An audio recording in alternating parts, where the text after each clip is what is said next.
Hello and good evening, everyone. Welcome to tonight's Strategic Planning Subcommittee meeting. I'm Councillor Sarah Williams from West Green Ward, Chair of the committee, and I'm Councillor. Why is that doing that?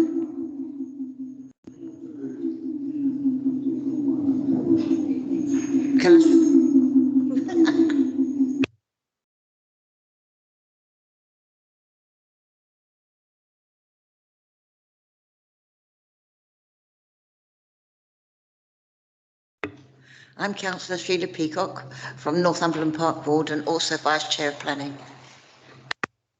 Councillor Peter Mitchell, Woodside Ward. Councillor Amina Ibrahim, Knoll Park Ward. Councillor Luke Harrison, Crouch End. Councillor Dylan Basu, Civil Sisters Ward. Councillor Yvonne Say, Bounds Green Ward. Councillor Viv Ross, Forest Green Ward. Reg Rice, Tottenham Hill. Councillor Liz Morris, Highgate Ward. Councillor Gina Damu, Haringey Ward. we also have officers present. Rory McKnocker, Head of Development Management. Rob Shostovsky, Assistant Director for Planning, Building Standards and Sustainability.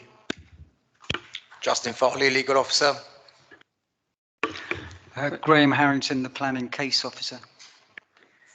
We also have Fiona Ray clerking the meeting tonight, and we have officers in attendance virtually. This meeting is being recorded. All registered speakers should be aware that they will be recorded for live or subsequent broadcast via the Council's internet site or by anyone attending the meeting. If you are joining virtually, please turn off your camera and microphone unless you are speaking. We don't have any apologies this evening, and there are no items of urgent business. So do any members have any declarations of interest, please? Thanks. We don't have any deputations, petitions, presentations or questions, so we can move swiftly on to the pre-application briefing, High Road West. Thank you.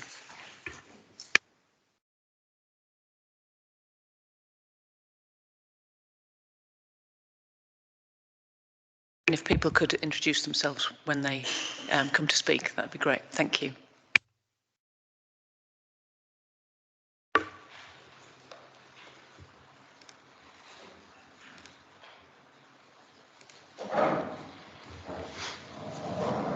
Thank you, Chair. So Graham Harrington, I'm the Planning Case Officer. The officer's report has been circulated in advance. I just want to spend literally a couple of minutes just reminding members of the key policy framework before handing over to the applicant, who's going to talk through the emerging proposals and actually spend time talking about the site and the scheme itself. So I'll be just 5 minutes at the most, I think. Could I just interrupt you a second, Graham? Sorry. Councillor Corley Harrison. OK, I think if you just give us a minute to try and get rid of the echo and then start again. Thanks. But also, if you could speak up, it would be really helpful. Thank you.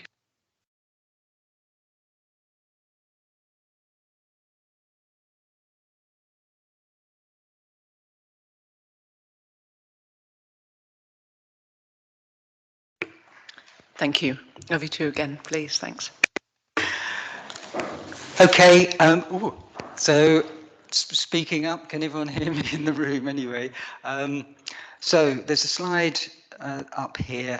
I just want to remind members about the policy context for the High Road West master plan area. The slide on the left is from the Tottenham Area Action Plan, and it's a site allocation. So the wider site, shown in red here, is allocated for development, and it's NT5 in the Area Action Plan. And the site allocation calls for comprehensive mixed-use residential-led development, new high-quality public square, an expanded local centre, an uplift in the amount and quality of open space, and improved community infrastructure. The requirements and guidelines set out in that policy include, amongst other things, a sort of minimum of 1,400 homes, and that the proposals for this site must accord with the council's master plan. So the slide in the middle is an extract from that master plan. It dates from 2014. So it's essentially guidance for the site allocation. So there's a sort of policy, and then there's guidance which sets out land use, urban design, transport guidelines for development. The report that's been circulated explains the development context as well, and the slide on the right here is just a summary of the Tottenham Hotspur Football Club sites to the north of Whitehall Lane. So the blue ringed site is the goods yard, and there's a scheme that was granted planning permission on appeal in June 2019 for 316 homes. There's the yellow site, which is now referred to as the depot. It's the sort of B&M store, 867, 869 High Road. And the council granted planning permission in September 2020 for 330 homes. So there are two planning permissions in place on land owned by Tottenham Hotspur to the north of Whitehall Lane. The red site shown on the image is a current planning application by Spurs for the Printworks site, as it's become referred to, 819829 the High Road, and that is for 72 homes. So policy, guidance and planning permissions and planning applications. So a heady mix of sort of planning issues. I won't spend very long at all discussing the site, because I know the applicant will want to explain the context. But just very briefly, the site is shown here. It's orientated so that the north is on the left-hand side. So the tower here is River Apartments as part of the Cannon Road area, just outside. The stadium is on the east side of the High Road, and Whitehall Lane runs through the site here, with Love Lane Estate to the south.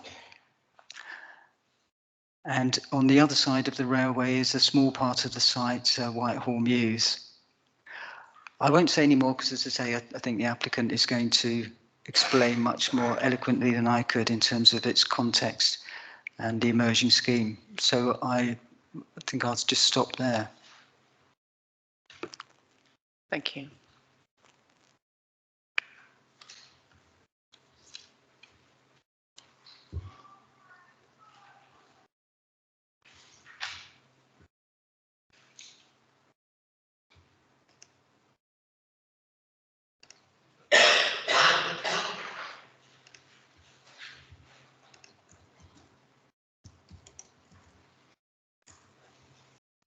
Are you handing over now? Yeah. Okay. Thanks.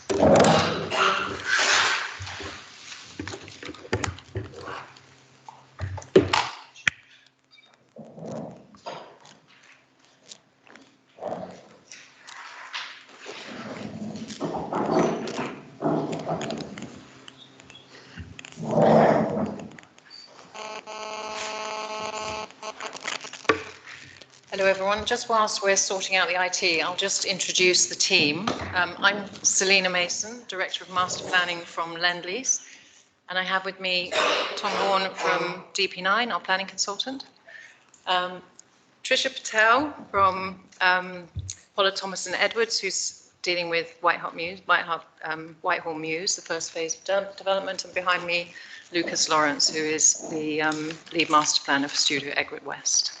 Hi, just to say you probably are going to have to lean into the mic a bit. And you Okay. would you mind reintroducing yourselves again, because there was a lot of noise when you did it. I'm really sorry. Okay. All right, that's me. I just calmed down now nicely, so I'm more relaxed. Okay, well, I'm Selina Mason, Director of Master Planning at Lend-Lease. Tom Horn, next to me, is planning consultant from DP9. And behind me, Trisha Patel from Pollard, Thomas and Edwards, who's dealing with Whitehall Mews, the first phase. And also behind me, Lucas Lawrence, who's our master planner from Studio Egret West. And you really do have to lean right in, everyone. Okay. Right, so just to kick off then, thank you very much for the opportunity to share the project with you tonight. We're really looking forward to hearing your comments and your questions. I think most of you have got a copy of the slides in front of you. I think we've got 10 copies, so if there's anyone who doesn't have a copy, then obviously we can get another copy to you tomorrow, and I do apologise, we may not have quite enough for you all. And obviously, if there are any further comments that you don't think of this evening, then I'm sure Graham will pick up comments that can come back to us for an answer. Many of you will be very familiar with some of the slides that we're going to be showing you, but we are heading towards a planning application. So there's some new images that we are sharing with you this evening, which will give you further insight into the design. We presented last week to the DM Forum, where we had a very helpful conversation. So we've added further information, particularly on density, daylight, sunlight, overshadowing, and additional detail on Whitehall Mews as well, the first buildings, and in response to some of those questions that were coming forward.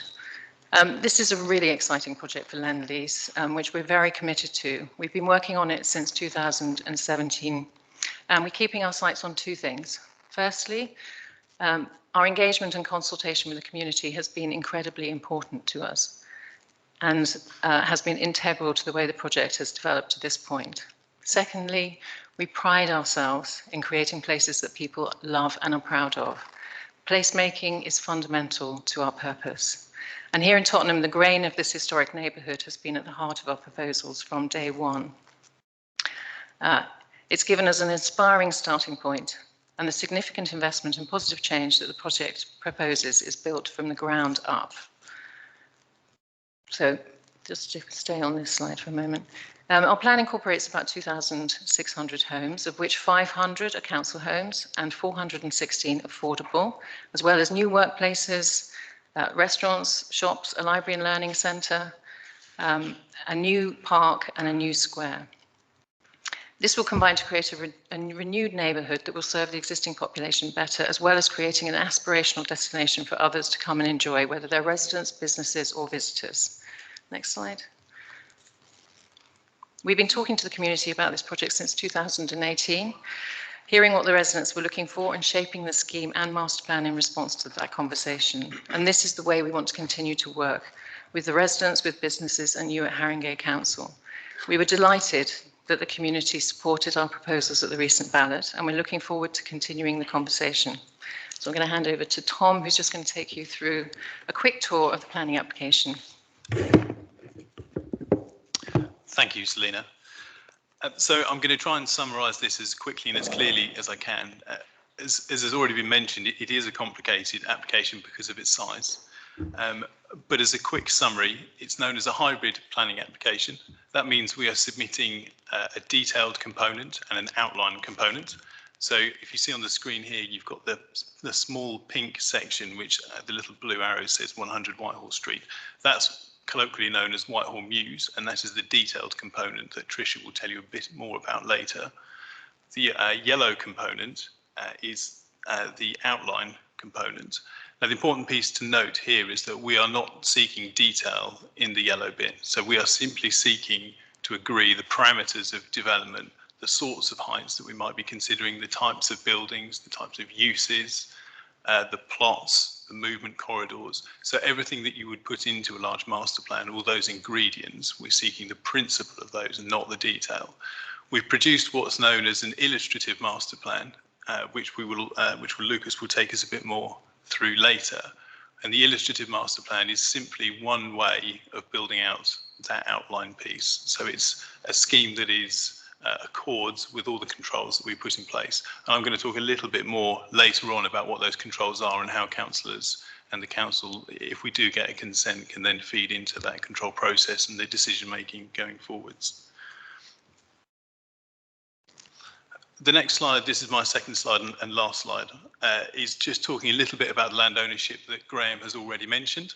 So you can see on the coloured plan here, we've got green to the north and we've got blue to the west. Those are the two substantial Tottenham Hotspur consents, which are already within our site, within our red line. And for us, it's all been about ensuring that Spurs can build out those consents without any sort of unfettered problems or any issues from us. So we're effectively allowing for that development within our master plan. So they can deliver their scheme should they wish to, or which would be our preference, is we work together and there are lots of different ways that we can deliver the scheme together. But it's kind of making that allowance for them so that all parties can deliver individually or together. So that's been quite key for us, particularly of late, just to make sure that it all works together. And I think that's pretty much it for me. I'll be speaking a bit more later on a couple of other topics, but I will now hand over to Lucas, who's going to take us through the master plan and the outline components in particular. Thank you, Tom. I've got a fair few slides, so I will just make myself comfortable. So I'm going to take you all through the design of the master plan itself, and I'll share that some of that task with Selina and Tom.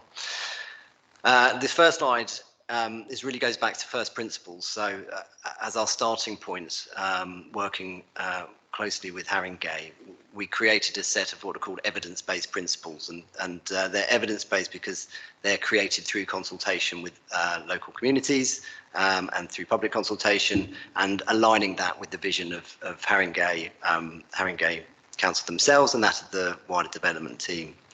So there are 5 principles that came out of that process.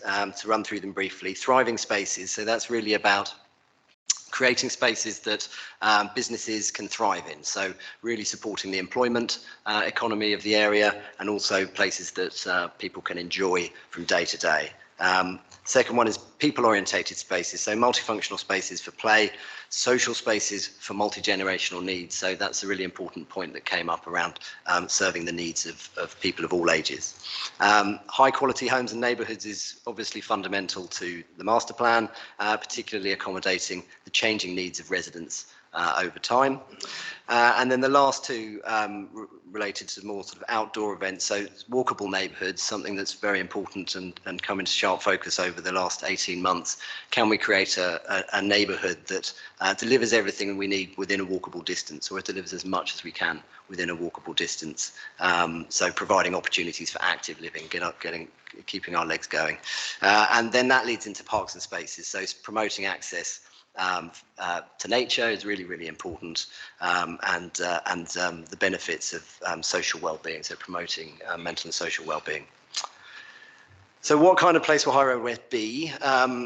This slide tries to capture our ambition in sort of diagram form. So Whitehall Lane sits at the centre there. To the south of Whitehall Lane, it's really focused on being an extension to the local centre, so an extension to the High Road, the creation of a new square, the creation of the new link between the station and the stadium.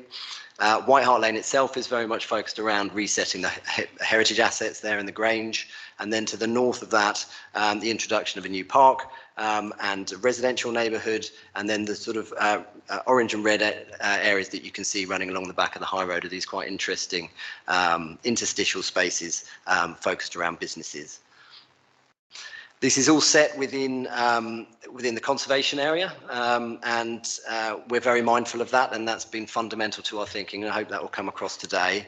We're very aware of the changes of the conservation area, particularly around the stadium and opposite the stadium, but we're also very committed to reinforcing the sense of the High Road from Francis de la Salle's Church in the south all the way up to the Grade 2 listed building in the north, and importantly, thinking about the setting of the Grange on Whitehall Lane.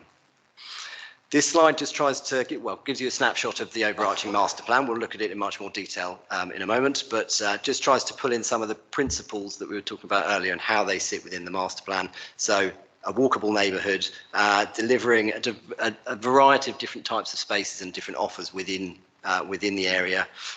For example, Peacock Park to the north, so that's a very natural focused neighbourhood park, focused on promoting social well-being and access to nature. The quality of the homes and the amenity spaces related to those we'll go through a bit more later, but really focused on high quality homes and amenity spaces.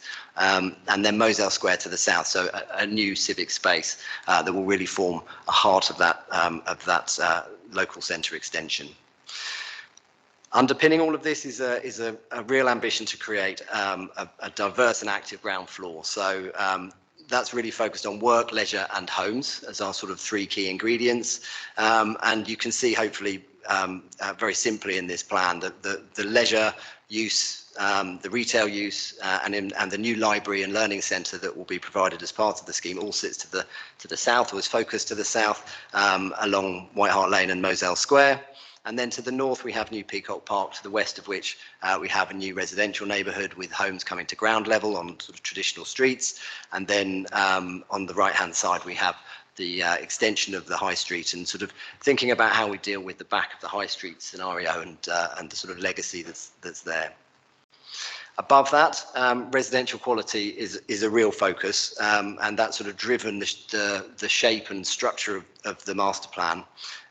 So that's really focused on providing well-orientated homes, so homes that are focused on west-facing, east-facing and south-facing views, and a mix of typologies across all sorts of different tenures within the master plan, so from duplex homes at ground level to flatted homes. I'm just going to hand over to Selina, who will take you through a little bit about the overview of the density. Great. Thank you, Lucas. Obviously, this we are proposing quite significant additional change to this neighbourhood, and we're very aware that there have been lots of questions around density. So we thought it would be helpful to give you a sort of sense of the evidence around where this sits, High Road West sits relative to other local schemes or similar schemes in London. All of these are either under construction or completed. And I think it's quite interesting to show that the density of 303 units per hectare sits sort of relatively at a relatively equalised situation with, for example, St Andrew's Bow, which I think is a really interesting scheme. It was finished, I think, in about 2018, has won a lot of awards, is a really lovely scheme down on the southern end of the Lee Valley. Other projects that you'll be familiar with as well, Clarendon Road is slightly higher density. And obviously this is a snapshot. The density is just the number here is just a product of number of units divided by area. So, and here obviously we have got a wide range of different typologies. So there are tall buildings as well as a lot of smaller buildings that head down towards the high road as well. But I think I hope that this gives you a good basis upon which to make an assessment about where the density sits relative to other schemes. Thank you, Selina. And Tom, I think it's just going to come in and talk quickly about. Thank you, Lucas. So I'm going to very quickly talk to you about the control documents that relate to the scheme. So there are three sort of pillars, if you like, that will control what comes forward in the future that members will then have an opportunity to vote on in a planning committee similar to this. And those are the parameter plans, the design code and the development specification. The first one, the parameter plans, effectively sets the maximum heights that anything can be. And it also sets out where the footprints are, so the building plots are, where the open spaces are and things like that. You've then got the design code, which has exactly the same status as those parameter plans, so it's fairly black and white and says what we can and can't do and sets rules for the development. So that means distances between buildings, heights in relation to heritage assets, outlook, where balconies are, all that sort of stuff.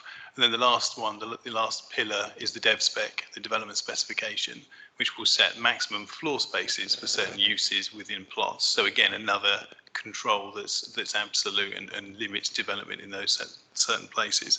And what all of that does is gives us a framework for when, if we're successful with this outline consent, we'll be coming back to committee with our reserve matters applications, which will ask for detailed consent for specific buildings that fit within these envelopes, the design codes, the parameters and development specifications, and seeking approval for the detail of those.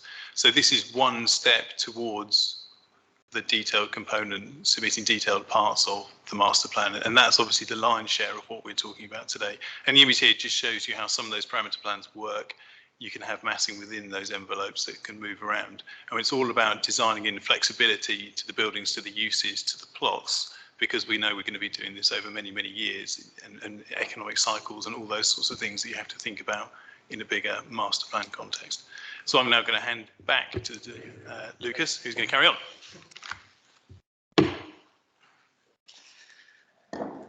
Okay, thank you, Tom. So you have to forgive the technical nature of the next few slides, but we wanted to really show how the illustrative scheme has been tested and sort of align with the message that Selina was talking about in terms of density and making sure that this is an appropriate density for the site and that the homes will be delivered will be of high enough quality. So this is a slide that relates to daylight and sunlight, and on the top, on the right hand side, you can see a series of plot tests. So these relate to the daylight levels and sunlight levels on the facades of the buildings. So because we're at this early stage of design, we don't yet know where the individual rooms will be within the homes. So we need to assess how much light gets to the facades. And you can see that we've tested here, as long as the whole of the master plan, but this is what we're presenting here are the densest sites, so the potentially most challenging sites. And the results are very positive from those. So 87%, 81%, 87%, 93%. Pass rate in relation to something called vertical sky component.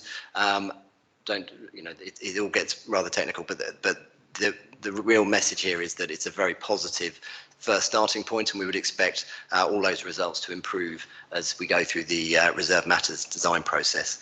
To the bottom half of the page is more focused on daylight and sunlight within the public realm and within the amenity spaces. So all of the yellow areas that you can see there relate to having 2 hours, demonstrate that they had 2 hours of sunlight on the 21st of March. And that day is important. That's the day that we're asked to test for that level of sunlight, because that's the day sort of notionally the start of spring, and that's when we're all coming out of our winter hibernation and starting to use our public spaces more.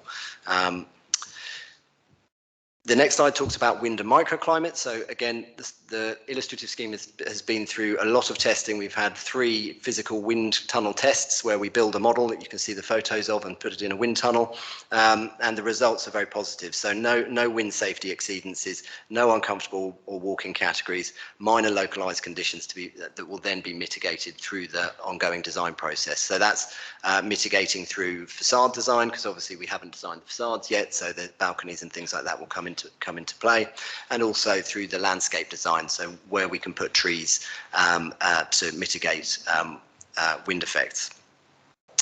The approach to aspect is really, really important, and these 2 slides deal with that. So on the right-hand side, we have a typical floor plan across the scheme, and all of the blue apartments are dual or corner aspect or triple aspect, and all of the red ones are single aspect. So again, the headlines here are 64.5% dual, triple and corner aspect homes within this illustrative scheme. No north-facing single aspect homes at all, and that's sort of made possible, I suppose, by having between 4 and 8, a maximum of 8 homes per floor per core within any building. Again, that's a starting point, and it's hopeful through the RMA process that will improve. The approach to streets is really, really important, and how we create streets, a sense of enclosure. That the site benefits from having these large open spaces, which are great in many ways, so the new park and the new square, but we also want to create a sense of community around streets. And so to the north, we have slightly tighter streets that are configured around homes coming right down to ground level. And then to the south, we have slightly larger streets that can accommodate the movement of fans, in particular between the station and the stadium. But because the buildings are slightly taller in the south, we have wider streets. And those streets are all designed to include sustainable urban drainage, planting, cycleways, and ample space for walking and defensible space where needed. The play strategy is really important, and as we said right at the beginning, it's a real ambition to create high quality amenity space for all of the homes here. So we're providing all of the play space needs for the whole development within the red line boundary, within the planning application boundary. So that includes the park, which has lawn areas and equipped play spaces, to the south, which has sort of more urban style play, which we'll come on to a bit later. Importantly, all of the doorstep play is accommodated, majority of which within the plots themselves, with some small interventions within park spaces and squares to provide some equipped areas of play for the younger children. So the amenity strategy as a whole, in terms of providing amenity space for the people who will live here, is focused around podium gardens. So podium gardens sit at the heart of each of these blocks, and then the blocks around them, the homes around them, the buildings are configured to provide the right balance of protection from the noise. So particularly, you may see here from the fan movements from station to stadium, but also openness to allow daylight and sunlight to come into the gardens. This is an example of one of the garden designs. So again, important here to so that we're not completely focused on play space, that these are multi-generational places, and have a real sense of nature and are very naturalistic in their character. So they're intended to be places that children can go and play, but also places you can go and read the paper and find a quieter corner. Building heights is a really important consideration when we're thinking about schemes of this scale. Whilst we measure the density as a single number, it's important that that density then is changed and shaped and curated as it goes across the site. So one of the first starting points of that is the relationship with the high street. That's our historic street and the most important sort of heritage asset, and therefore all of the heights are kept as low as they can be along the high street, and then they generally step up towards the railway line where we have the existing consents and the new taller buildings. Density itself, in terms of the number of homes, is focused around the station. So that's close to public transport links where the journeys are shortest between the train station and the home. That's the right place to put density, we think. Height is then tallest along the railway. An important and interesting sort of statistic from the work is in the bottom here, where we see that 50% of all buildings within the master plan are 6 stories or less. And that's so that we can bring the heights down in the appropriate locations and then go to have taller buildings where they're going to be less impactful. So this diagram shows you a sort of overview of the whole scheme coming together in its illustrative form. And there's a few key things I just wanted to touch on here. So the first is about repairing and reinforcing the high street edge. So we have some key interventions, and the site boundary comes down and touches the high street in certain locations. So we're very focused on infilling that in an appropriate way and respecting the sense of enclosure of the high street. That's particularly the case for the new community library and learning centre that will sit on the junction of Moselle Square and High Road, and so that has an important role to play in that location. And then I suppose moving the massing around and moving the density around across the site frees up spaces for public squares, public spaces, and those are located along desire lines in particular. So opening up new routes to access the station for people who may not live here but will live around the site. From a sustainability and energy point of view, the site has sort of split ambitions, I suppose, one of which is focused on embodied carbon in use, so how energy is used on the site, and the other is more focused on carbon in construction. So embodied carbon in use, there's energy centre in the north and the south of the site, so one to the south and one to the north, and that's supported by air source heat pump network, which is a non-fossil fuel network, electric only, and the ambition here is to support Haringey's own energy network, so interfacing with the energy network work that the council are developing. And that's all aligned with minimising energy use through high performance building fabrics, all the passive measures that we can take to make sure buildings are as energy efficient as possible. Embodied carbon in construction, Lend-Lease have their own construction companies, so that's their business, and they're very much at the leading edge of reducing energy consumption during construction. Importantly, minimising waste, recycling materials as they come off site in particular, and making sure all the construction materials themselves are of the highest quality, robust and potentially to be reusable. I'm going to pass over to Selina, who will take you through some of the landscape. Great. Okay, thank you, Lucas. So public realm here has to work very hard. Having a comfortable home is one thing, but also comfortable public realm is fundamental as well. Connected and continuous landscape with open and inclusive streets is important. Connected and designed around people's needs as well. So you get a seamless sense of planting and nature at your doorstep and throughout this project. The other thing that's significant here as well is that we've designed in community infrastructure alongside those main public spaces. So the learning centre down to the south next to Moselle Square, and another community space to the north by Peacock Park will really anchor those spaces and make them, give them civic relevance as well as obviously relevance to the wider community living there as well.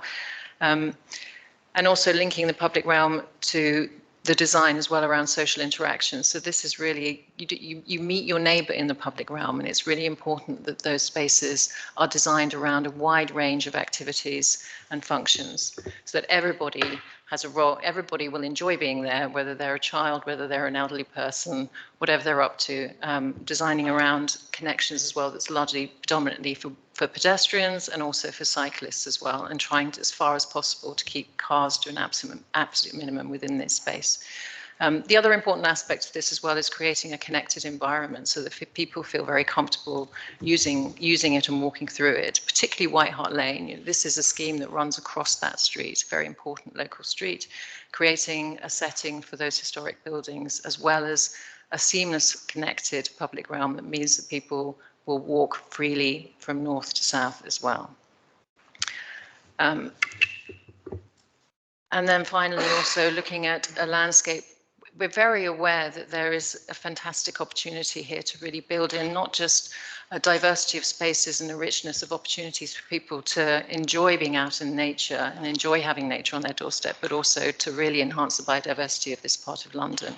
There's a great corridor of biodiversity along the railway line, and we can really build on that using a language of landscape architecture that to the north can reflect the amazing riverine landscape of the Lee Valley and Moselle.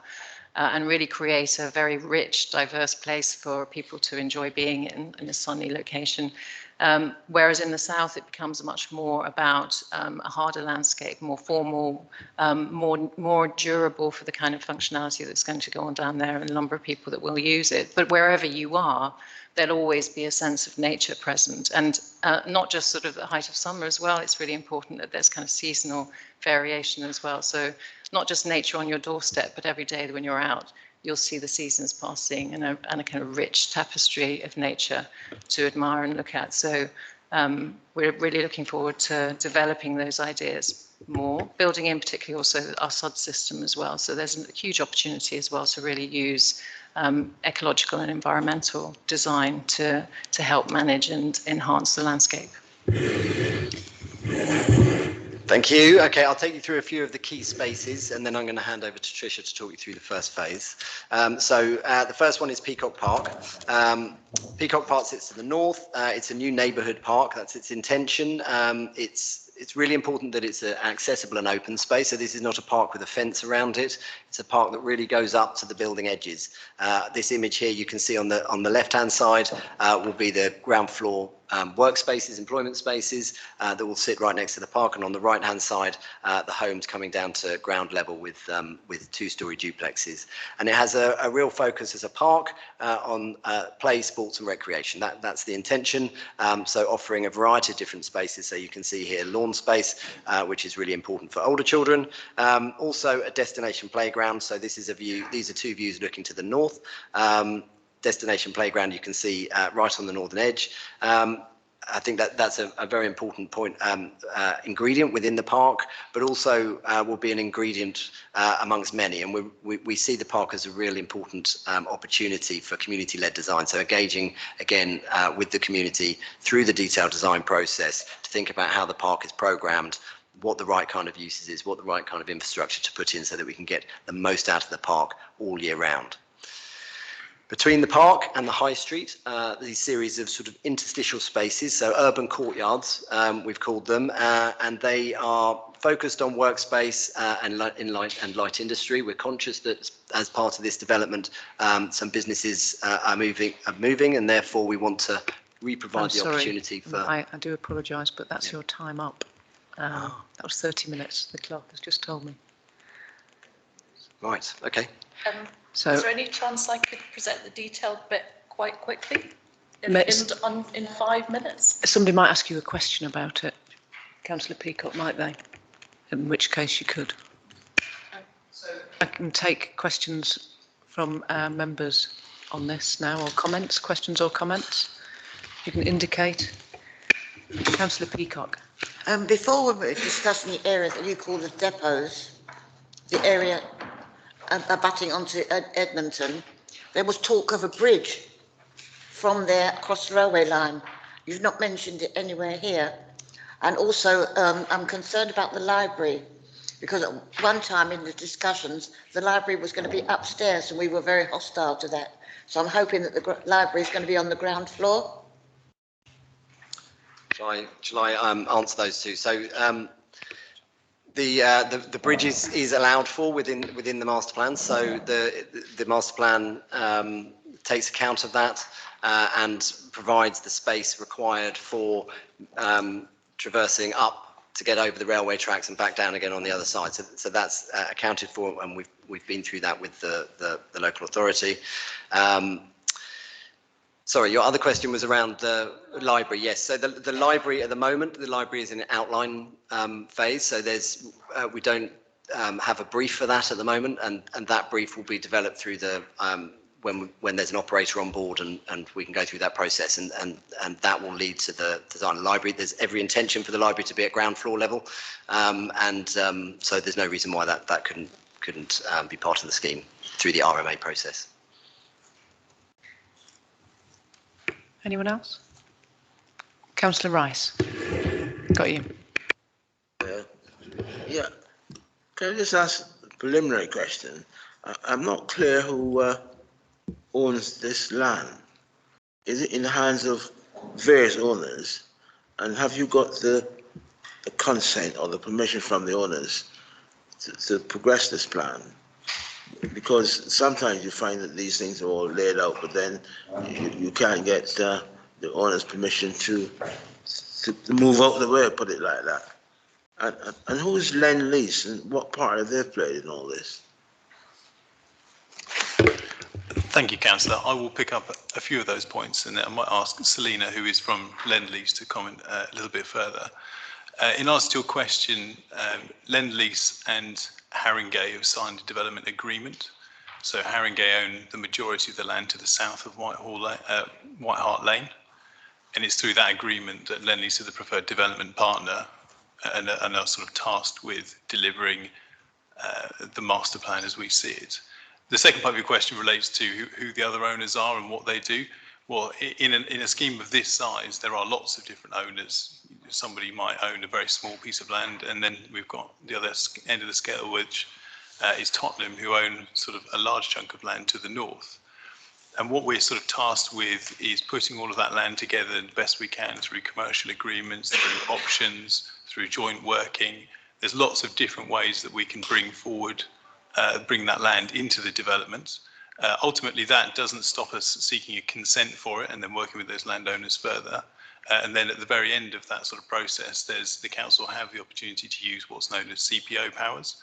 So there are policies that allow for that to happen. So that's kind of the very last resort, if you like, if all endeavours fail and everyone's still absolutely committed to sort of delivering this scheme as you've seen presented today.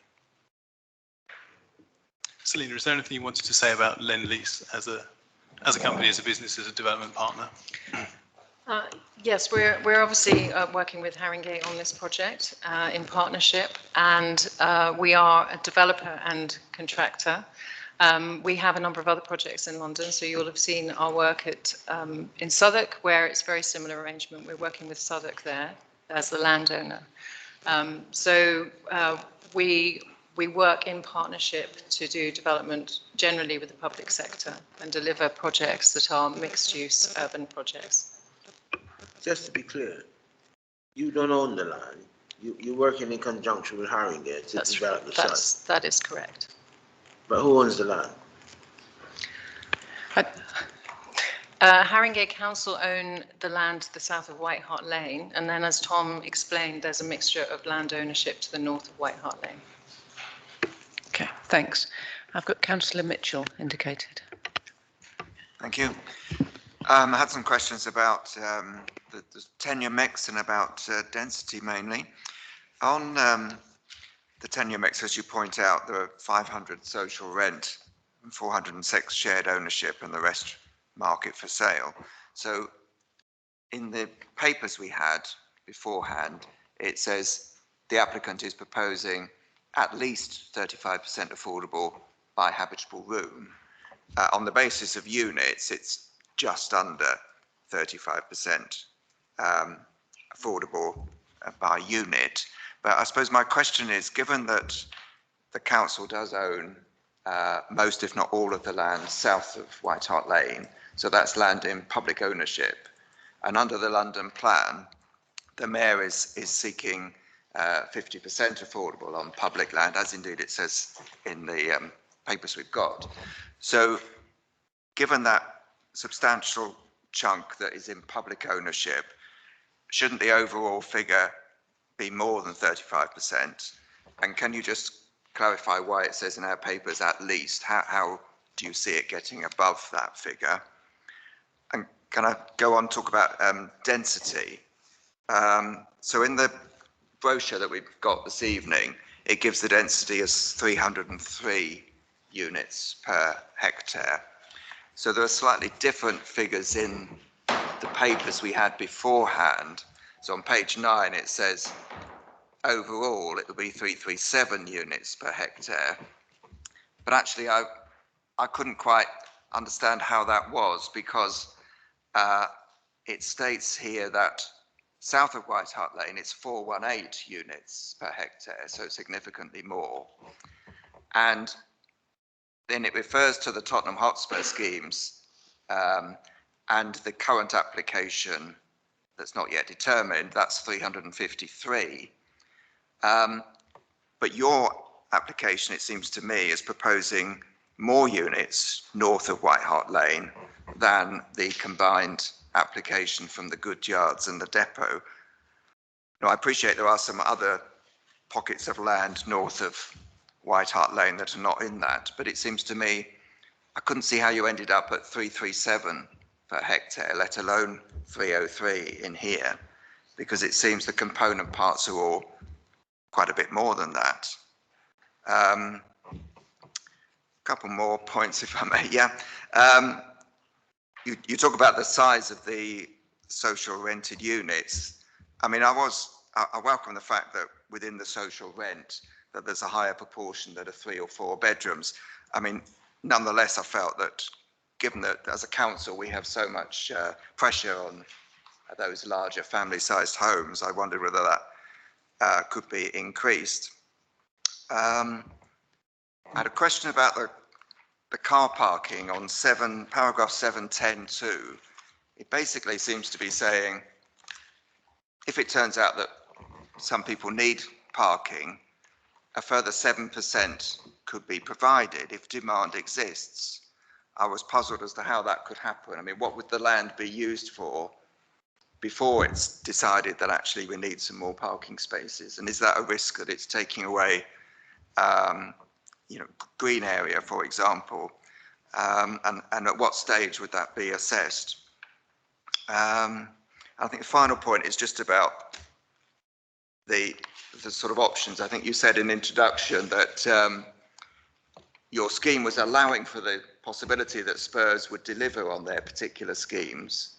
but preferably you'd like to work together on the whole site. And the papers we've got refer to the possibility of compulsory purchase powers to assemble land.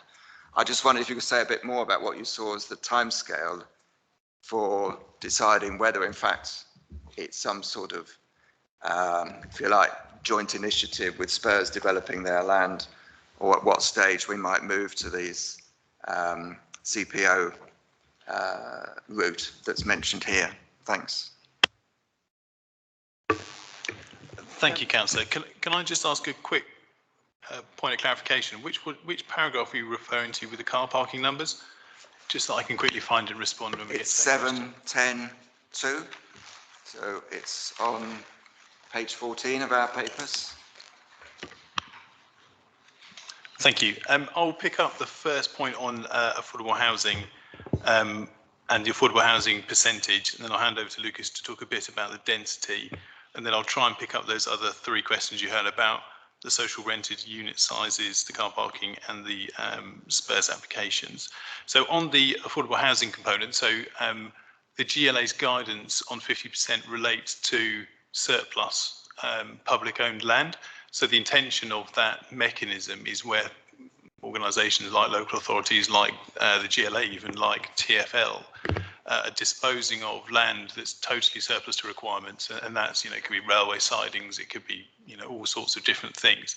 I think it's obviously different where you've got an in situ resident community, where they need to be, there needs to be some quite sort of sophisticated mechanisms to decant those residents and build new homes for them to move into, and reduce that decanting process as best as possible. So there are a lot more complexities over sort of bringing forward a scheme of that scale and complexity that absolutely necessitate looking at how many homes that are being delivered in what sort of tenures as a consequence. So that's kind of the distinction between the two. Worth mentioning that we're we're aiming for at least 35% across the whole master plan, and we're actually achieving 40%. We believe we're achieving 40% in the south of the site, below Whitehall Lane. And the reason we're saying at least 35% is because we're exploring different funding options. Obviously, we're going to be working with other landowners and things like that. There are additional opportunities for things like GLA housing funding that we can potentially draw into the scheme. And if we can, we absolutely will use those and sort of increase that proportion of affordable housing. The other thing I mentioned is very quick, in fact, I might even answer your question about social rented now, and we'll come to density in a second. The numbers specifically that relate to Whitehall Mews, which is Trish's scheme, is a function of discussing with residents, the first residents that are moving out of the Love Lane estates and moving into those properties. So it's quite bespoke to the needs of that community. So the initial delivery is around rehousing those residents who need rehousing, rather than looking to who's on the waiting list. The people on the waiting list will be sort of the second wave of people to come into the site, if you like. But all of that social housing is delivered in the south, and it's all deliberately delivered on council-owned land to give the council the certainty that we'll be delivering that. I think that covers off sort of question number 1 and number 3. Lucas, I'll hand over to you just to talk a little bit about this density point. Yeah. Thank you, Tom. So the density calculation that we have on screen is a simple calculation that we can use to compare different schemes where we don't have the detailed information of those schemes because we didn't design them. And so that's a simple relationship of dwellings with the site area. There are other calculations that calculate density in relation to the mix of different uses across the site as a ratio of how much residential use, how much commercial use you have on a site, and that produces a slightly different figure. And I think that's the figure that is in the report. So the slide that we showed you was around density, but it was trying to demonstrate a comparative density across different schemes.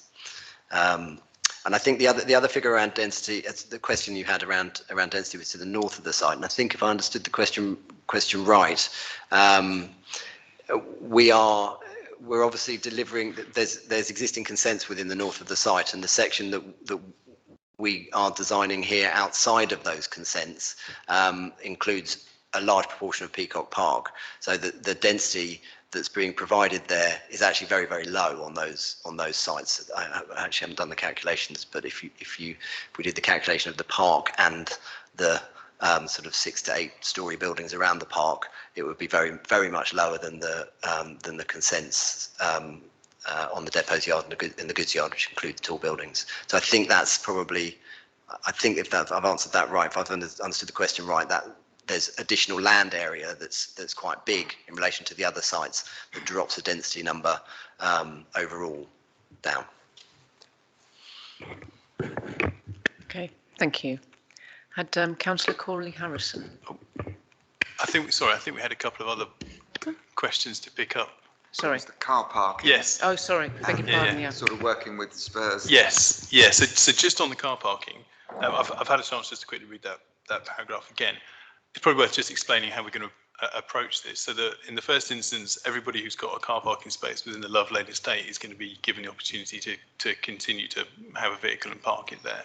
And we did a survey of residents during the sort of consultation processes to understand what the level of parking was, what people used it for, what they thought they might want to use it for. And that would cover people who've got a car for a large family, or they've got a vehicle for business purposes and things like that. The remainder of the master plan is more aligned with where the London plan is going with these things. So very much removing car parking wherever possible, and focusing on almost exclusively blue badge parking. So actually, I think what we're saying, what was being said through that paragraph, I would translate as, if there's shown not to be a need for, say, blue badge parking in the levels that we're proposing, and at the moment we've got 10% sort of across the board, then we might look to repurpose that car parking for something else that isn't parking related. It might become some other use, landscaping and things like that. So the dynamism only goes in one direction, as it were, and that's reducing car parking rather than potentially putting more back in. And then the very last question, CPO. So I think for us, this kind of comes back to the ownership point of the council's ownership. We're very focused on delivering the Love Lane estate regeneration component to this first. So again, Trish's part of the site is Whitehall Mews. That's effectively the only detailed bit. That's the bit that kickstarts this whole process, and we'll be focused for at least the first sort of 3-5 years, something like that, on delivering the regeneration for those Love Lane estate residents. And what that does is it gives us a period of a number of years to talk to those landowners to understand a bit more about what their aspirations are, whether Tottenham want to build them out or whether we can help them do that. But we do have that grace period to do that and have that discussion, have that negotiation. And ultimately, the CPO sits right at the very back end of that process. So now it is Councillor Corley Harrison, please. Thanks, thanks, Chair. Got a number of questions as well, but I just wanted to kind of confirm the application schedule, if you like, because we've had 2 planning applications for specific parts of the wider site already from Spurs. So does this sit on all of the land within the red line, excluding those 2? Is that the point of this phased hybrid application? So our application allows for the Spurs stuff. So it does include all of their land, and effectively it allows for their consents to be built out as well. But could we see a further 5 or 6 splits where individual planning applications come forward from landowners that's not part of your application, but does form part of the master plan, which sounds like it obviously could be quite messy?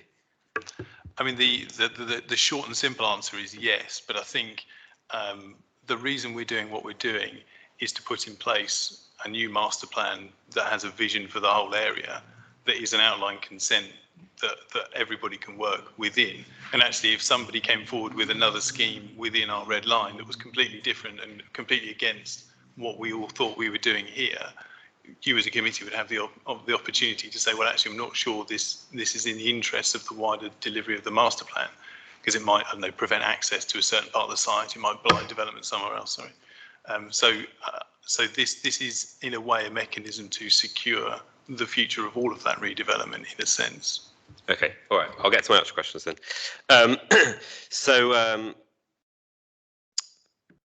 I think it was on maybe either the introduction or one of the first slides, you mentioned that it would be tenure blind. But then you said that all council units would be delivered at the southern end of the site. So what do you mean by tenure blind? Because to me, that means a sort of a peppercorn development. But do you mean certain blocks would be certain types of housing and other blocks different types of housing? On the hybrid planning applications that we've had historically, I would say probably the committee don't favour them. We like an application to come forward in detail in one go, but I appreciate this is a very, very large site. So obviously the less change between stages, the better for us, because it will look less like you're trying to get something through later. For example, yes, we will approve up to 23 stories on the basis of there only being 3 of those, and then all of a sudden the next stage we've got 6 of them. For example, that's more of a comment, I suppose. On the parking front that Pete mentioned, Councillor Mitchell mentioned, I would like, by the time that this is developed, we're going to be a number of years down the road, so I would assume that all parking bays should have access to electric vehicle charging points. That's pretty standard across new developments, it seems, these days. Similarly, that waste services are through combined underground waste taken away services, rather than you having to provide pathways for Veolia to come and collect waste, whether that is the big Paladin bins or whatever. Again, that's underground waste being taken away seems pretty standard these days, or the big lift out bins, that seems pretty standard these days. It seems like the number of single aspect units is really quite high, 35%, 36%. That seems incredibly high to me. So although none are at the moment north only facing, I would expect that to improve as the application comes forward and designs get worked up. And then, yeah, I'd be interested to know what the schedule is for the development phases of the site. You mentioned that Love Lane will be looked at first. Does that mean we're going to be seeing, by you saying looked at first, does that mean we're going to be seeing the detailed designs for that first? And then you'll follow up with other details designs? Or do you mean details designs for that onto development, everything else put on hold, then when the development is done, coming back forward with the rest of the detailed designs, if that makes sense? And then finally, when we're looking at all of the designs, pretty much all of the designs in the spreadsheet presentation, sorry, they're kind of looked at from the east, and you've kind of made it look like there's this sort of gradual increase in height from the stadium. But of course, from the west, it's a big wall of 25-storey blocks for some Victorian terrace houses and various other properties that have been there a long time, and the same on the south, because there's no gradient back down at the southern end. So when are we going to see those aspects? You know, where's the consideration for the fact there's going to be properties just literally a railway line width away from some very, very tall buildings? And what are they getting? And what's their heritage status? So I think more details on what's to kind of the west of the railway line would be really helpful to put it in better context, because obviously at the moment the designs are all quite favourable to having something that goes east to west, but it may actually be better if I'm not saying it would, but it may be better, and you may have considered it, if the tall buildings were in the middle of the site and it went gradient from both sides. So I think that's probably it for now that hasn't already been covered. I can come back to anything if you like. Thank you, Councillor. I got 7 questions there. So the app, yeah. Tenure. Yeah, do you want to start with tenure blind, the tenure blind point, and you can do those 3 design ones? Yes, okay. So from a tenure point of view, unfortunately, Tricia didn't get quite a chance to tell her story around phase 1. So phase 1 is purely affordable housing as a reprovision, and because there is the process that needs to go through here to reprovide housing, there is a sequence to that, and that means that certain buildings will be delivering early delivery of affordable housing. So that sort of sets the agenda for particularly some of the earlier phases. broader question of tenure blind is that buildings will be designed. There is no difference between the way that the buildings will be approached between affordable housing and private housing. The detail of that is something that will come throughout the RMA process, and I think the RMA process is very important within all outline applications, because it gives you as the committee the chance to interrogate that again and make sure that that's happening, and that you know that buildings are being delivered in that guise. So at the moment, because I mean, hopefully you get a flavour of where we are within that design process, that we're not yet thinking about individual homes within buildings within the outline consent. So it's very difficult for us to think about how what those buildings are and what those individual homes are at the moment. But that is all a process that will be gone through. I would just sort of quickly add to that as well, that the south of the development is going to incorporate lots of different tenures. So it'll be affordable, it'll be private, it will be quite a thriving community in its own right. So I think there's a point here about tenure blindness in terms of being able to work out who's in what building, and that being a difficult thing. But the reality is it's going to just be a boiling pot of different people and from different backgrounds mixing together. Yes, thank you. And then we had one on electric charging for cars. So yes, a provision is provided for electric charging for cars. And again, I think that's something that can be governed through the RMA process around how much is provided. I would fully expect, like yourself, that in 10 years' time, when the later stages are being delivered, that the demand for electric charging points we'll probably all have them by then, won't we? So that's just, it's happening around us, and I'm sure that will be governed through that RMA process. I might just pick up the waste point. So at the moment, we have to design the scheme to suit the current requirements of the council's waste collection facilities, and that includes waste appliances that we see around the road. So the scheme is designed to accommodate that. There is an ambition within the individual plots to provide a more communal waste solution, so that people are dropping into large containers and reducing the amount of time that it takes for the bins to be collected by the appliances. Because I appreciate on schemes of this scale that is a big, an important concern about how long appliances and vehicles are sat emptying bins. So that's something, again, and I'm not don't mean to pass the buck on all these things, but they're quite detailed questions that will come through in that. But we touch on that within the design and access statement around the detailed design of those elements. So hopefully that will give you the sort of direction of travel on that we'll then pick up through the RMA process. Single aspect units. Yeah, I would fully expect that to improve too. So at the moment, what we've shown there is single aspect units that are corner, dual and triple aspect, and we haven't really looked at units that are sort of another category called enhanced aspect that can sort of be better than single aspect, but maybe not quite as good as dual aspect. So that's something that, again, through that detailed design of each of those individual blocks, when we know the mix, when we know the different types of homes that are going in there, that can all be designed in.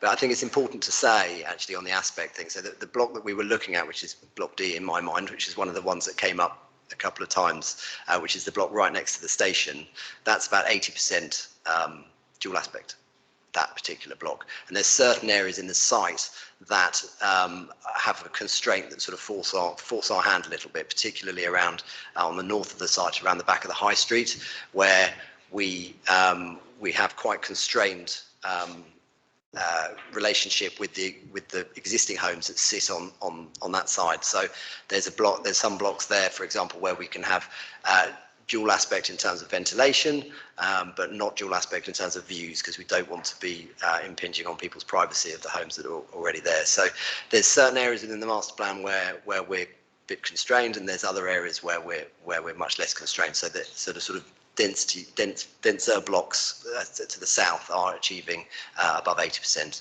of dual aspect. And again, just to reiterate that obviously we're modelling this. This is one way that it could be delivered. And again, you'll all have the opportunity to grill us again, hopefully in a number of years' time. How did you get on? How are you doing? Et cetera, et cetera. Just quickly on the phasing and the sequence of the blocks, which I'll sort of summarise your question as.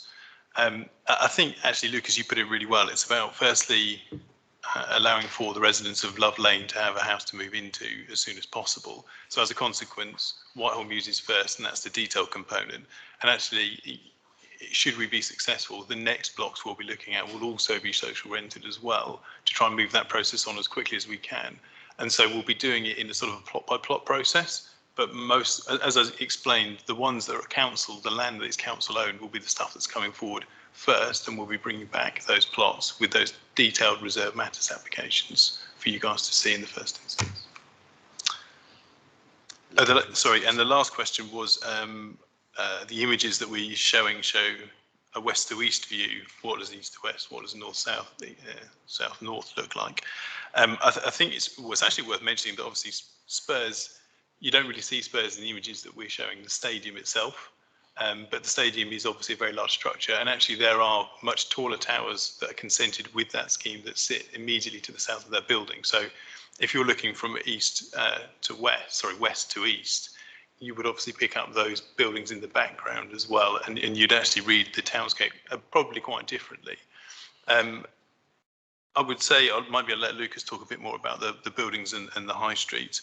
The conservation area obviously is a constraint for us that we respect. The conservation area is changing slightly, so again, that's already been agreed to allow for this break through the high street so the movement of pedestrians and spectators to the Spurs game can happen. So the conservation area is sort of respecting that. And then the last thing I'd say is the actual application itself will have an enormously sort of detailed document that will go through many different views. Which again we can touch on in further presentations or whatever we need to, but that will deal with all of those viewpoints. I forget how many there are, but they're probably in excess of 50 different views taken all the way around to cover all of those different viewpoints. Is there anything you wanted to add, Lucas? I think yeah, only to directly answer the question, which is yes, that you know there'll be full disclosure about what those views are, and we've been working with Graham and his team around where all the right viewpoints are to be taken from, and the design officer. So we've completely gone through that process, and that will all be evident within the application itself. We've also tested that, so we've also then looked at how the buildings on the railway side affect the homes, and we can't hide from the fact that buildings on the railway side will have will cast shadow over the homes there. But I think maybe one of the important points is that obviously because we have a very north-south orientated site, from midday, generally midday, not exactly midday, but around that time, the shadows will be cast on the site, on our own site.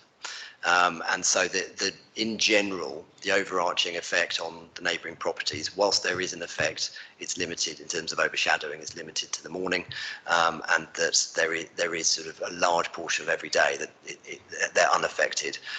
Then there's the townscape question, which is about the character of the streets and the character of the views looking out towards the station, and that's something that we've got, it's quite a detailed question, but that will all be within the application. Thanks. I've got quite a few more people on the list, so I don't know if it's possible you could answer slightly more succinctly, just so we get everybody to have a chance to speak. Thanks. Councillor Adamu. Thank you, Chair. I have two questions, but the first one I think is being covered. The second one on the presentation, the papers that have been tabled, it has daylight, sunlight percentages. And I was going to ask you, it seems to have 15% all the results of the tests you've done.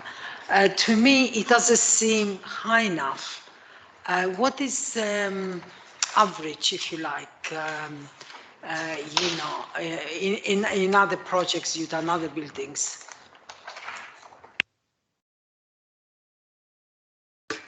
Hello, thank you. I think you're looking at the top. You're looking at the top diagram on that page, just to check which one you're looking at. The one with the blocks. It says approach to daylight is sunlight, and it has the percentages of, and there all seem to be 15% vertical sky, all of them. at different levels. You have 1, 2, 3, 4. So that's the testing. Sorry, the testing process that we need to go through has predetermined levels that we need to test against. And that 15% is one of those levels. So if it was a suburban scheme, for example, that level would be higher. But in an urban location, the BRE, who set the guidance for those tests, who are the sort of governing body, set how the daylight and sunlight tests need to be carried out.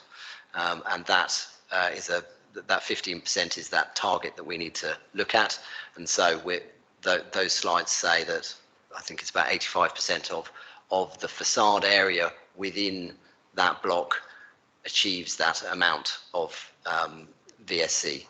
Now, obviously that leaves the question of what about the other 15% of the 85%, and I think the important point there is around window location. So we're then that's testing all of the envelope of all of the buildings, and we obviously as designers have the ability to move windows into different locations and orientate our windows in the most beneficial aspect to meet those targets. So, and again, that's a process that we'll go through the reserve matters design process, where we can look at individual homes and assess in much more detail the daylight levels within apartments. Thanks. Councillor Morris. Yeah, thank you. So my first question was about cycling, and I can see in your approach to streets page here, spacious streets designed for pedestrians and cycles. I couldn't see any sort of general principles about cycle paths, permeability, and I wondered whether that should also be included, given that we really are trying to get people into cycling these days. My other question was about the wind comfort factor, and I was wondering how accurate the wind tunnel testing is. I remember we did a site visit to Tottenham Hale a couple of months ago, and I was struck as how windy it was there, and I left home, there was no wind. We got there, did our site visit at Tottenham Hale, very windy. We were sitting on top of a rooftop, not a very high one, having our lunch, and everything was blowing away, so I just assumed it was a windy day. And then I got back home and no wind. So how, I would obviously want people to live in an environment where they are not dealing with wind every day. So I just wanted to understand how accurate that was. And then I think in the papers, in fact, I know it says in the papers your zero carbon ambition. Is that an actual zero carbon, or is that going to be offset? Thank you.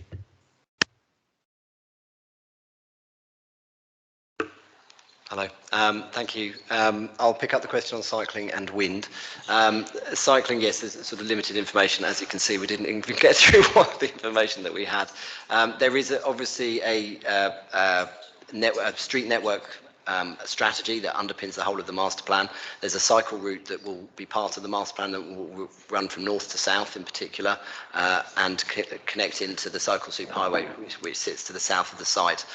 So that is a strategic ambition is set within the master plan, and then beyond that, there's been the ambition is for all the roads to facilitate cycling without them necessarily having an actual cycle lane on them, and that there is a strong amount of permeability. So, for example, we're linking in wherever possible into the high street to increase the amount of connections into the site, and linking out to the north and the south. So that will all be set out within the application itself in much more detail. Wind. Yes, so we can test, well, to answer your question around the wind tunnel testing is the most accurate form of testing that is available to us. So one thing that you sometimes might do on an outline application is not actually go for wind tunnel tests and only use what's called computational modelling, so a computer works it out. But we've actually gone through 3 rounds of testing in a wind tunnel, and that's because we want to make sure it's right, and that's allowed us to really understand the wind patterns there.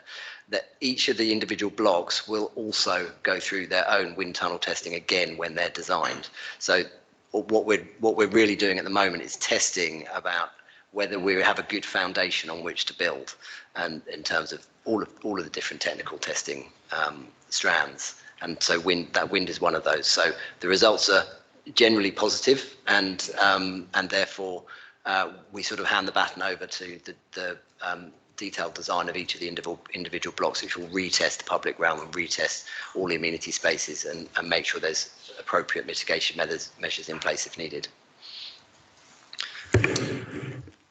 Councillor, I'm just going to invite Michelle Letton from Lendlease, who's joining us virtually, who's going to answer the question on zero carbon, if that's okay. Thank you. So Lendlease has a policy of net zero by 2025 and absolute zero by 2040. In relation to the net zero by 2025, we are already moving all of our construction sites by 1 January next year to entirely fossil fuel free by using hydro-treated vegetable oil to run cranes, to move all sorts of equipment around sites, and converting to 100% renewable electricity across all of our sites as well. So we actually are trying to bring that 2025 target forward several years, and we would hope to use offsets very minimally. Thank you. I think that was all of your points, wasn't it? Councillor Say, I think you're next. Oh, and then Councillor Ross. Thank you. I've only got a couple of points. The first one is to echo what Councillor Mitchell said. I was very concerned that 90% of the flats are going to be 1 and 2 bedrooms only. I think we need more bigger flats for our purposes anyway. The second point I'm making is there seems to be a bit of a contradiction, inherent contradiction in it. And on page 26 of our report, it says the applicant wants a well-managed estate and is trying to design homes and landscaping with relatively low management and maintenance requirements. And I guess this is needed in order to keep the service charges down for the affordable housing and the social housing. But I spent 20 years of my youth on a very big estate with lots of tower blocks, not as tall as these ones. The tallest one was 20 stories. One of my neighbours said when she moved in, when it was first built, it was absolutely stunning and they loved it. But it was underinvested in for years. There wasn't enough management and maintenance of it, and it became very run down. The district heating system collapsed, all the stuff was underground, very expensive to repair, and we ended up with very serious problems, and people were scared to go out of their homes. People didn't want to live in tall buildings. They certainly didn't want to be right up away from everything going on the ground. So there were 1 or 2 people who liked living up there, but most people didn't. Okay. So I think you might be storing up problems for the future. Thank you, Councillor. Just to pick up on the first point, that the detailed component in Whitehall Mews, which is the one that Tricia has designed, is specifically designed for residents' needs. So it's trying to put people who might be in large units and don't need that space into more appropriate sized ones, and vice versa, where people are overcrowded. And that just happens to be where that scheme's got to. In general, the scheme will be policy compliant, but I think what that looks like today versus what that will look like in 10 years is probably slightly different. So this kind of speaks to some of those points that Lucas mentioned around single aspect units and things like that. We don't absolutely know what that's going to be because we don't quite know what the mix is going to be. So there's every possibility that we'll need more larger units. And actually that's where the conversation around habitable rooms becomes a proper conversation, because larger units have more habitable rooms, less units have less habitable rooms, but overall you should be balancing it out fairly similarly. And then quickly on the landscape maintenance point, I absolutely hear where you're coming from actually. And we've had quite a lot of feedback from residents of Love Lane about maintenance of the open spaces and things like that, which at the moment entirely falls to Haringey to do, and sometimes it's difficult for a local authority with so many different hats on to be able to do that. And I think in the future environment that we're talking about, there'll be a shared responsibility between us as Lendlease, I'm talking about, and the council to do it together. So there will be a better maintenance regime put in place to deal with all of those issues that you've talked around. And actually, there is beauty in the simplicity of some of these things. The simplest things that work best are often the ones that need the least amount of maintenance. So I think that's kind of an overriding design rationale as well. Lucas, I don't know whether you want to add to that. I'll just add one thing, which is the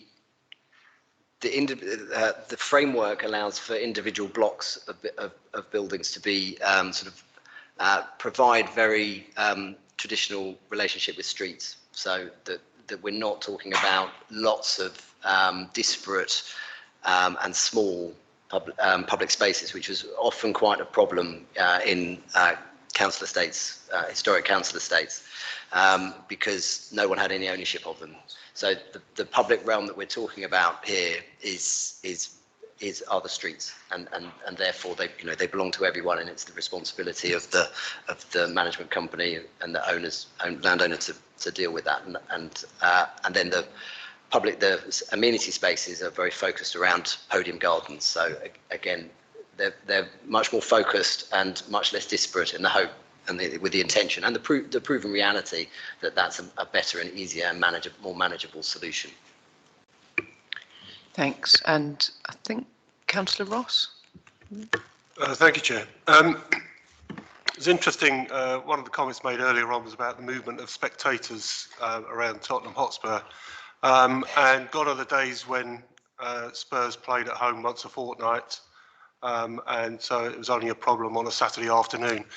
Recently there's been 2 NFL matches, and the NFL are looking to play a lot more at Spurs. It was designed so that they can play there. There's a boxing match, and there was all sorts of problems. So I just wondered, you mentioned in the papers, it says on page 7, 6.2, Metropolitan Police designing out crime officer. I wonder have you spoken to the people who run crowd controls and sort of how you've designed the estate, which is directly opposite the ground, how you're designing this estate so that the 67,000 crowds, a quarter of whom will go west from the stadium, how you sort of are filtering, things like the W3 bus. The W3 bus, when it comes from Northumberland Park, if you go to Spurs, you have to wait an hour before the first bus comes along because the high road's closed. Spurs have put on shuttle buses. I can't remember exactly where they park them, but again, there's all sorts of crowds, and it's not going to be every Saturday, every fortnight. It's going to be Wednesday nights, Thursday night when UEFA Cup are playing. It's going to be a lot of crowd control. I wonder how you've mitigated that. Thank you, Councillor. We actually had the DM forum last week, and we had the chair of one of the Tenterton Residents Associations who was painting quite a vivid picture of what you've just described on the boxing and the NFL in particular, and how that's a different thing to the football in a way. And I think a lot of what we're doing in the south is trying to alleviate those problems through the master plan. So at the moment, there is no fixed route from the station to the stadium. There's a lot of movement across, private land, lots of antisocial behaviour. We're obviously not in a position to solve all of those problems. There's a lot of conversations to be had, I think, with Spurs and how they operate and all that sort of stuff. But obviously, Mosul Square is, in the first instance, a community square for the residents, but it does have that secondary role of managing spectator movements. And I'm going to hand over to you, Lucas, to explain, because I think there's a lot of design work that's gone into that. Yeah, I think it's interesting that there is an emerging difference between a football crowd who are very used to going there a lot and have a repeated sort of process that they go through when they go. Ritual. Down to the minute, so that you don't get stuck. Yeah, and the NFL and the boxing is very different, and I suppose, yeah, as Tom says, in the broad picture, we're looking to alleviate some of that pressure, and just to put it back to a policy point of view, the ambition to create the route between the station and the stadium, which has led to the redesign of the station itself and the move and the new entrance now, that was all set out within the council master plan of 2014. So this master plan is continuing to deliver on that aspiration. So there was a lot of work done at the time to underpin that, and there's ongoing work now that's happened as part of our application and will continue to happen. One of the key factors is leaving enough space, and so you may have picked up in the slide when I was talking about separation distances. To the south of Whitehall Lane, the separation distances between the buildings that make that link are 21 metres. That's actually quite a wide street if you ever if you look at a street doesn't have any cars on it either, and that is to make sure that the pedestrians can move as quickly as possible into the stadium, because that's where they need to be. They don't need to be on the streets and moving around, and so that's a key sort of component of that, and making sure that there's no overlaps with vehicular movements within that space. So if the fans are going in that direction, they're no longer interrupting Whitehall Lane to such a degree, and sort of releasing that pressure valve. So moving people backwards and forwards is sort of the key factor in trying to get people out of the area, because it's when it snarls up that it sort of compounds the problems, and that's when you have people not doing things that they wouldn't normally do. Thanks. Mr. Shustovsky wants to come in on this point as well. Thank you, Chair, and thanks, Councillor, for raising the question. So just on the Spurs Stadium, obviously it's got its own permissions and its events have been held in accordance with its own permissions and consents. So absolutely acknowledge there are some issues that haven't worked, but there are many that have worked, and things have worked as they should. And there's the business and community liaison group that I know some councillors attend to help sort of shape and influence and make sure things run smoothly in terms of events. But obviously we've got to discuss the scheme on the table, so we should focus on that. So the key thing as a planning authority we'll be looking at is to make sure that the design and the layout of the space does allow for crowds and all the other uses of the area throughout the year. So it is relevant looking at this scheme to make sure that is an issue that we can scrutinise as a planning authority going forward. But just be mindful of the distinction between existing permissions that exist for the stadium and managing crowds around that. Thanks. Thanks. Councillor Ibrahim. Yes, so a couple of people have covered my questions, but I was quite interested in obviously because I think understanding where it is, the fact that it's very near a Premier League, well, it's literally on the doorstep of a Premier League football club. In terms of the private homes, I kind of want to hear a little bit about how you've considered how the kind of how they will be brought up, and what kind of groups of people, because you've spoken about kind of this idea of a community and people feeling that they have ownership. Now, as councillors, obviously a lot of what we do is kind of door knocking and canvassing, and you know, some of us do that all over London. And one thing that I observed recently, well, it was in recent elections when I was knocking on doors and speaking to people that were just living adjacent to the Emirates Stadium, was the fact that there was a big churn. It was a lot of the people, a lot of the flats were occupied by people whose companies had purchased the properties and were using them so that they could maybe house somebody who's working in the UK for a year, etc. And and you know, obviously that's an important part of, you know, kind of, you know, mixed developments. But if it's overwhelmingly like that in terms of the private use, it loses its soul. It doesn't necessarily feel like people live there all the time. But also, you know, investment homes where people buy up homes and they stay empty, etc. So I'd like to hear a little bit about how you plan to mitigate against those, because ultimately, you know, you want to make your return, concern. I mean, you know, when you know, we're all being honest with each other here, but how do you ensure, obviously with the social homes, we know that they will be occupied all of the time, etc., but, you know, how have you balance the fact that it is so part of the reason why companies go for properties like that is the fact that it's right next to a stadium, it's got NFL, all of those things is a big opportunity for you to actually sell those homes to those kinds of companies, but that may not necessarily be what's entirely in the interest of kind of maintaining a cohesive community in the area. I hope you see where I'm getting at. Yeah, absolutely. I'm going to ask Selina, who's going to answer that question from a Lend-Lease perspective. Yeah, that's a very good question. Thank you for that. It's we're committed to selling locally in the first instance, and we really do understand that this is a local place and needs to be somewhere which people will put down roots, as well as obviously opportunities for people who already live here to move into the properties that are going to be new. So, and what we're thinking about in terms of that as well is that this is about creating a broad amenity-based offering. You know, there's a lot of different types of homes. There's a lot of different types of public realm and spaces. So it's not just, obviously the stadium itself has a big presence, but it's not going to be dominant in the sense that actually we're thinking very much about a broader place. This is about creating somewhere aspirational here in Haringey that people will love being in and want to put down roots. So I think that combination of marketing locally and being committed to that, and then providing that range of amenity that means that people will be there for reasons that go beyond there's a stadium there.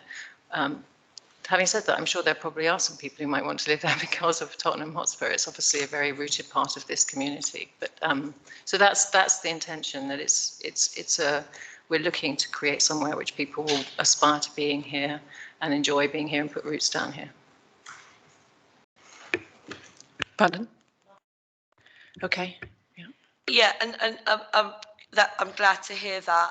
I suppose, will there be any protection or any kind of mitigation against the risk that, you know, overseas investors would see it as something that is potentially they don't necessarily see it as a home, they see it as an investment and would contribute to that, to either it properties being vacant or having a big churn, because, you know, ultimately that is always an issue. We don't necessarily want a community that just, you know, kind of jumps on the tube, comes out, goes in, comes out, and doesn't really have a stake in the area because they're only going to be there for a year.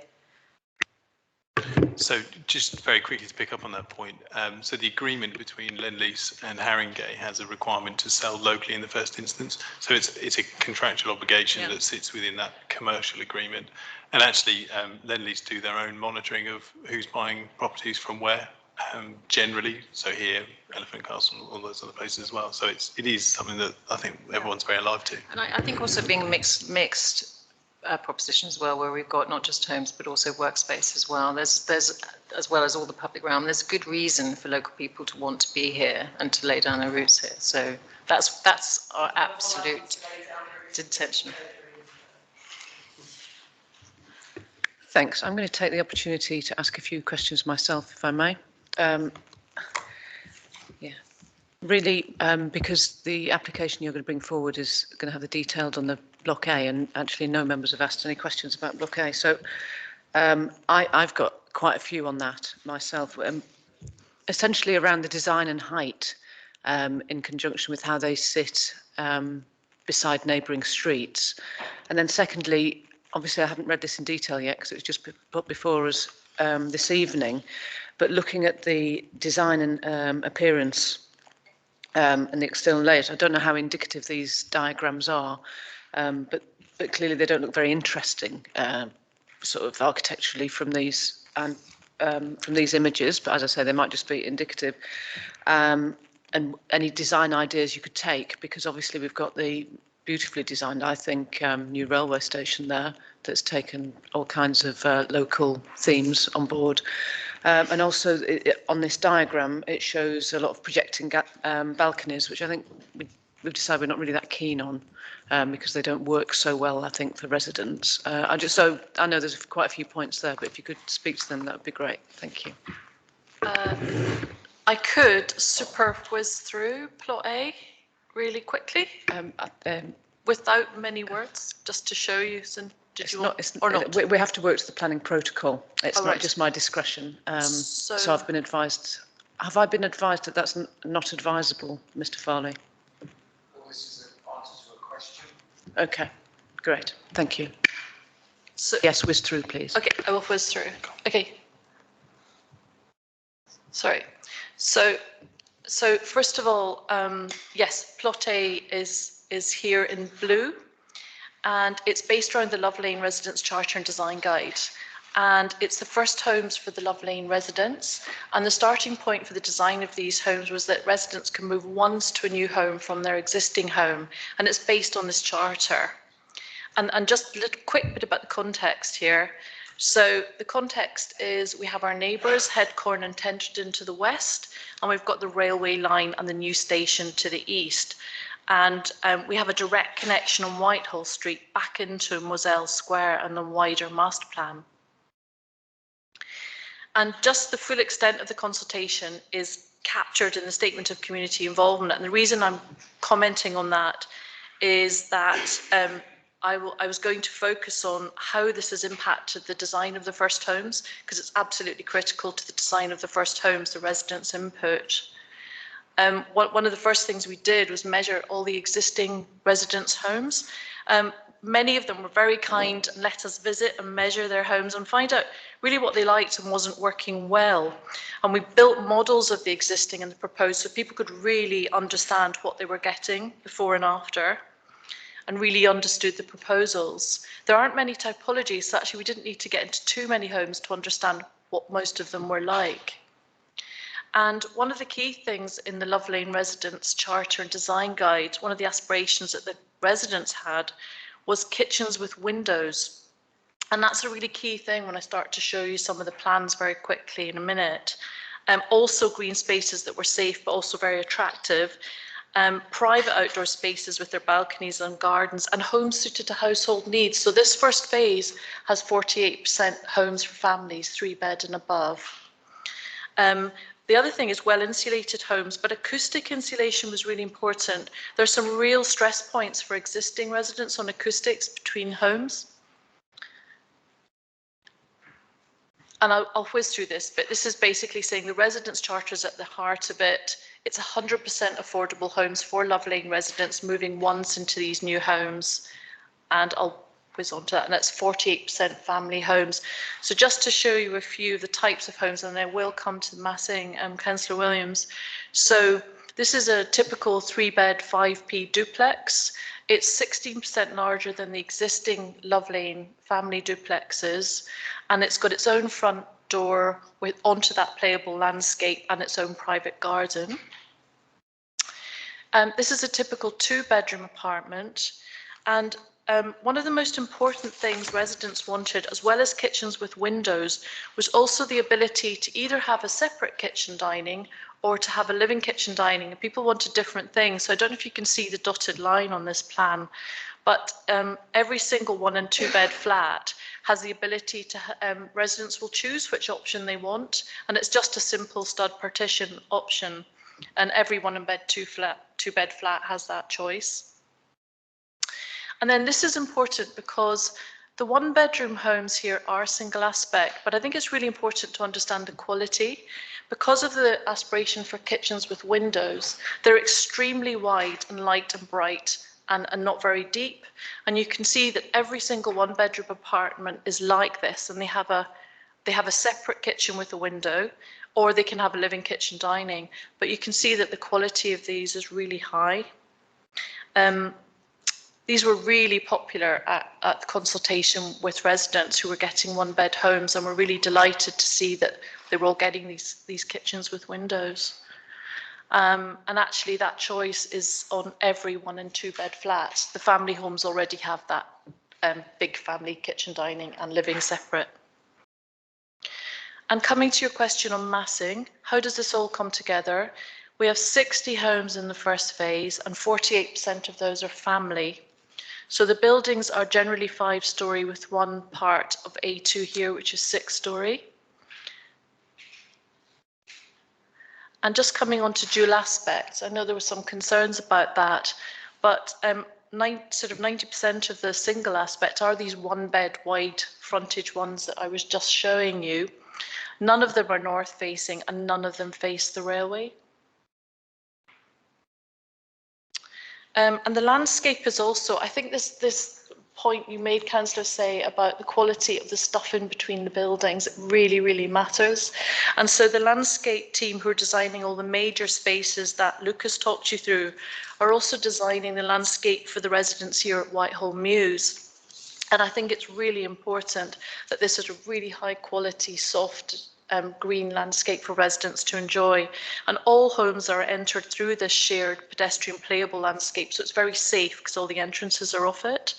But we've also been talking to our neighbours at Headcorn and Tenterden to see what improvements could be made to their landscaped areas as well.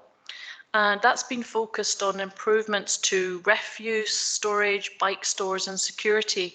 And we're going to be developing those further together with the Headcorn and Tenterden residents. And just beyond the homes themselves, we've thought about that whole journey home for residents to make sure it's really safe and really attractive.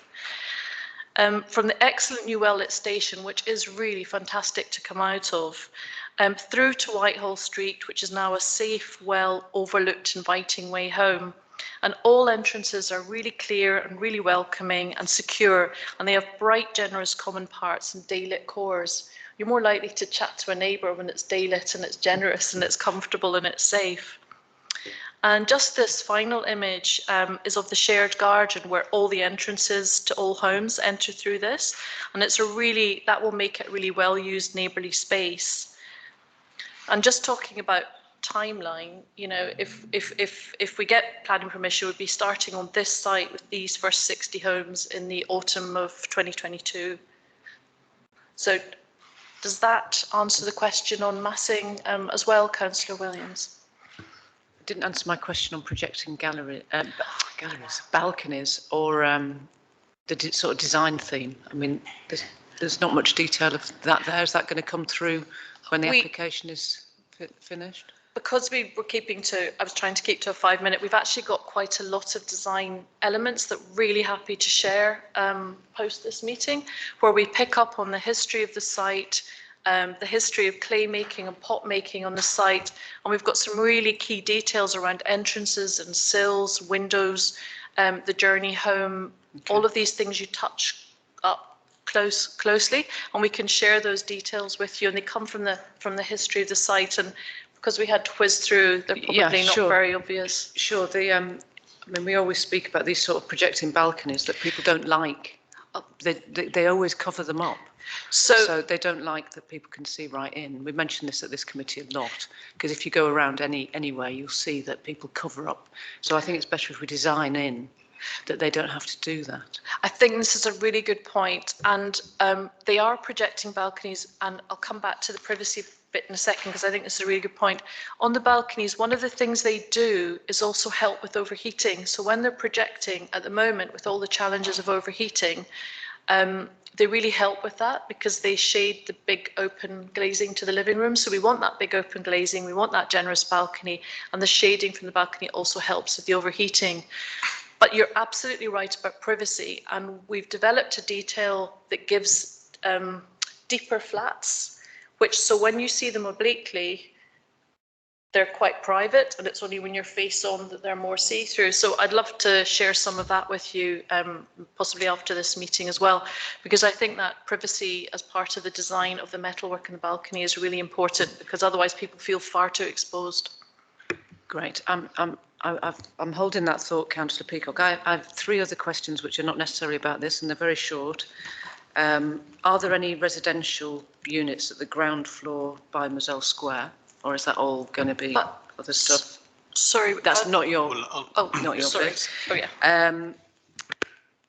You've talked about podium gardens, but any indication of what sort of height you think is suitable for podium gardens?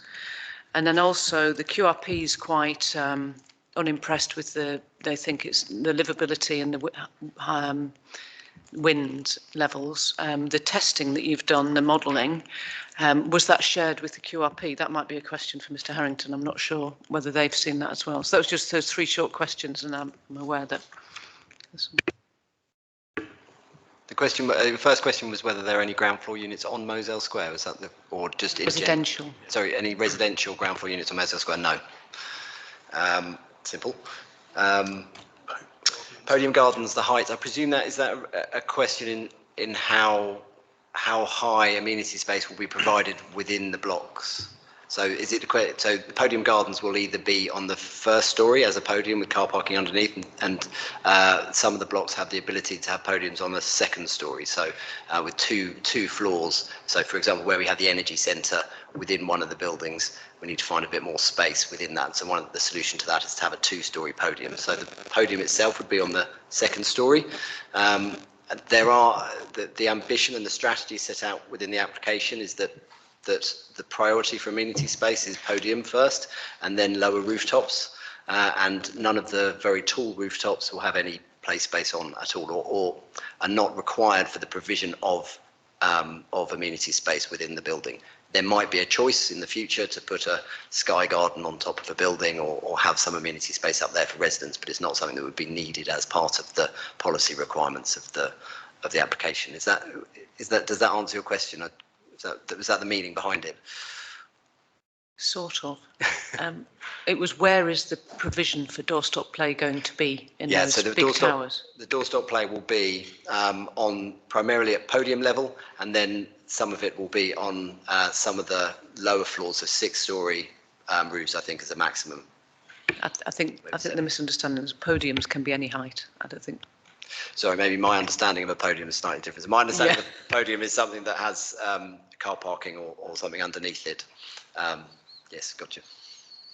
I think, Chair, the applicant did share some initial wind testing results with the QRP, but as the applicants explained this evening, it's a sort of iterative process. So the QRP were putting down a marker from what they saw, but there's further testing going on and design development taking account of that. So the proof will be in the application, where officers can scrutinise the wind testing for the actual scheme that comes in as an application. So QRP were commenting on sort of work in progress and encouraging improvements, and I believe that's going on. So can we just provide a clarification on that? Just say that the testing that the QRP last saw was our 2nd round of testing, and what we've shown today is our 3rd round of testing. So QRP haven't seen this, and we would very much hope that it would allay their fears in terms of any areas of concern. Because so just as feedback for the pre-app, I would say it is an area of concern, I think, that level, and we certainly want to be reassured that it is going to be a comfortable space. And there are plenty of examples around London of places where it isn't a comfortable space because of tall towers. I suppose we're all learning on that route over time as these buildings get built, and working very closely with the experts on that. But I mean, as I said before, starting from the best possible foundation, which we have got to now. We weren't there before when we saw QRP, but we are there now. That we don't have any safety issues as fundamentally on it, so we can move forward and hopefully design it all out. I think we've kept you a long time. I know there's 2 people still wanting. Are they still? So I had Councillor Corley Harrison and then Councillor Peacock, and then we'll let you go. Thanks, Mum. Well, first of all, I would agree with Councillor Williams on the detailed design. I think particularly the approach photograph to Whitehall Mews makes it look very plain. So hopefully there is some detailing.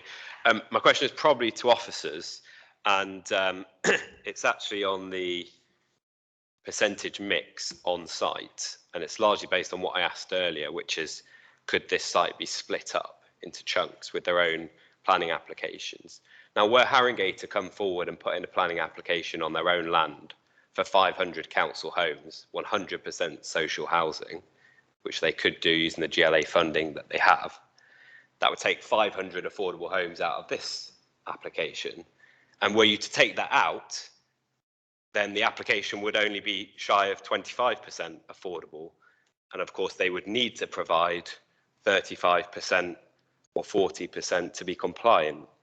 So I guess my question is, why can't we squeeze more affordable out by taking our own application forward as a council for our 500 homes and leave the rest of the site that is private land to lend lease to develop as they want and bring forward their 40% affordable?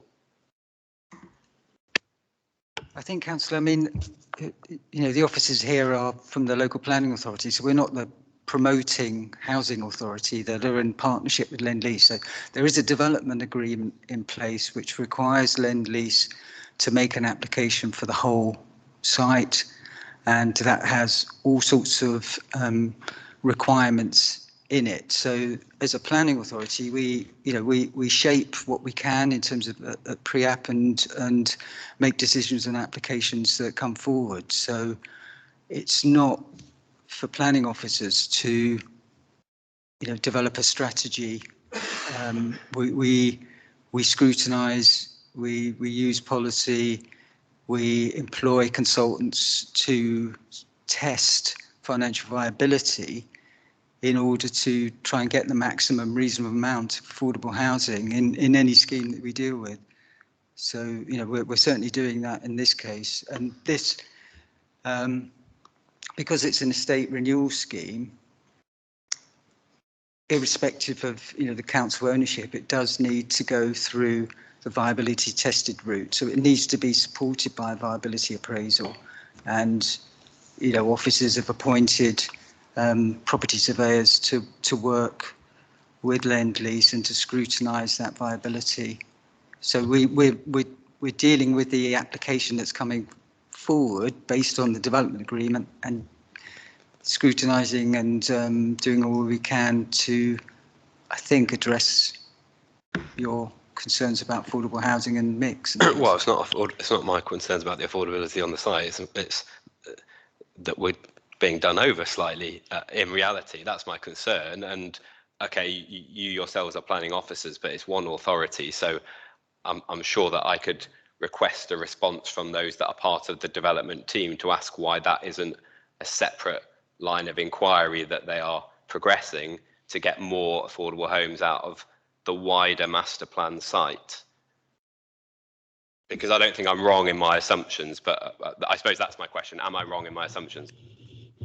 I think we do have colleagues from the development team that could speak to that. The maths of that threw me a bit, so in terms of breaking that down into the piecemeal approach, I didn't quite follow you, but I think if you want to, we could quickly hear from them in terms of what else is in that agreement that might shed some light on that. They are, yes, yeah. I think Matt Maple, if you could come in on that. Yeah, sorry, my camera isn't working, but hopefully you can hear me. We can hear you, yeah. Great, okay. Yeah, so the scheme that's being delivered is as colleagues have said, a scheme that has been developed over many years in relation to a process of procuring a development partner and delivering in accordance with a development agreement, which we need to adhere to. From the outset, we decided to go down that avenue because we recognised that we couldn't deliver the scheme on our own. It did have requirements for external support from the GLA and in partnership with a development partner. So that's where we are now, and we believe we've got a strong scheme that that couldn't have been delivered otherwise. It wouldn't be practical now for various reasons to extract the council part of the scheme to deliver the council homes separately for legal reasons and for delivery reasons and viability reasons and so forth. Does that respond to the question? Very much answers my question. Thank you. Thank you. Councillor Peacock. Well, mine is very, very short. It comes out of what you were talking about, the balcony, because if you look at the pictures, you can see the big shadow underneath. So what I'm concerned about is on the ground floor, the flats underneath, they've got this big shadow that goes right across. And is there any way that that can be eradicated, or can anything be done about it? If you look at the picture, you'll see it quite clearly, the deep shadows. I mean, part of that is it's a 3D drawing, but what we do have to do is we have to check the daylight and sunlight and overheating on every single home. So all of that gets put into the planning application, and we've been going through that in lots of detail. And it's quite interesting, you have to do them both in parallel because sometimes they can conflict with each other. But every single home, in these ones, these are duplexes. So these are two-storey family homes on the ground floor on that image. So they've got their own front doors and living, kitchen, dining. They're dual aspect. They have a living room at the back with the garden, and the front is the kitchen, dining, and then it's bedrooms above. And then the first balcony at the second floor that's the living room for the flat, which is dual aspect on the corner as well. So because they're dual aspect, they're getting light from more than one direction as well. But we do have to, just to reassure you, we have to test every single home for daylight, compliance and overheating.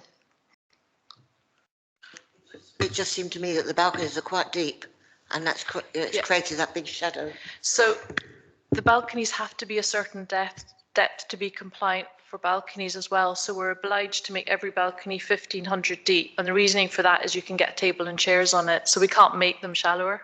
But actually it does help with overheating. And we do also have to make sure the daylight's compliant. So all of that has to be gone into in a huge amount of detail for a detailed planning application.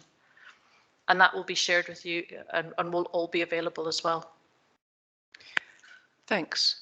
And I think, thanks for coming. I don't think there's any more questions or comments. Thank you very much.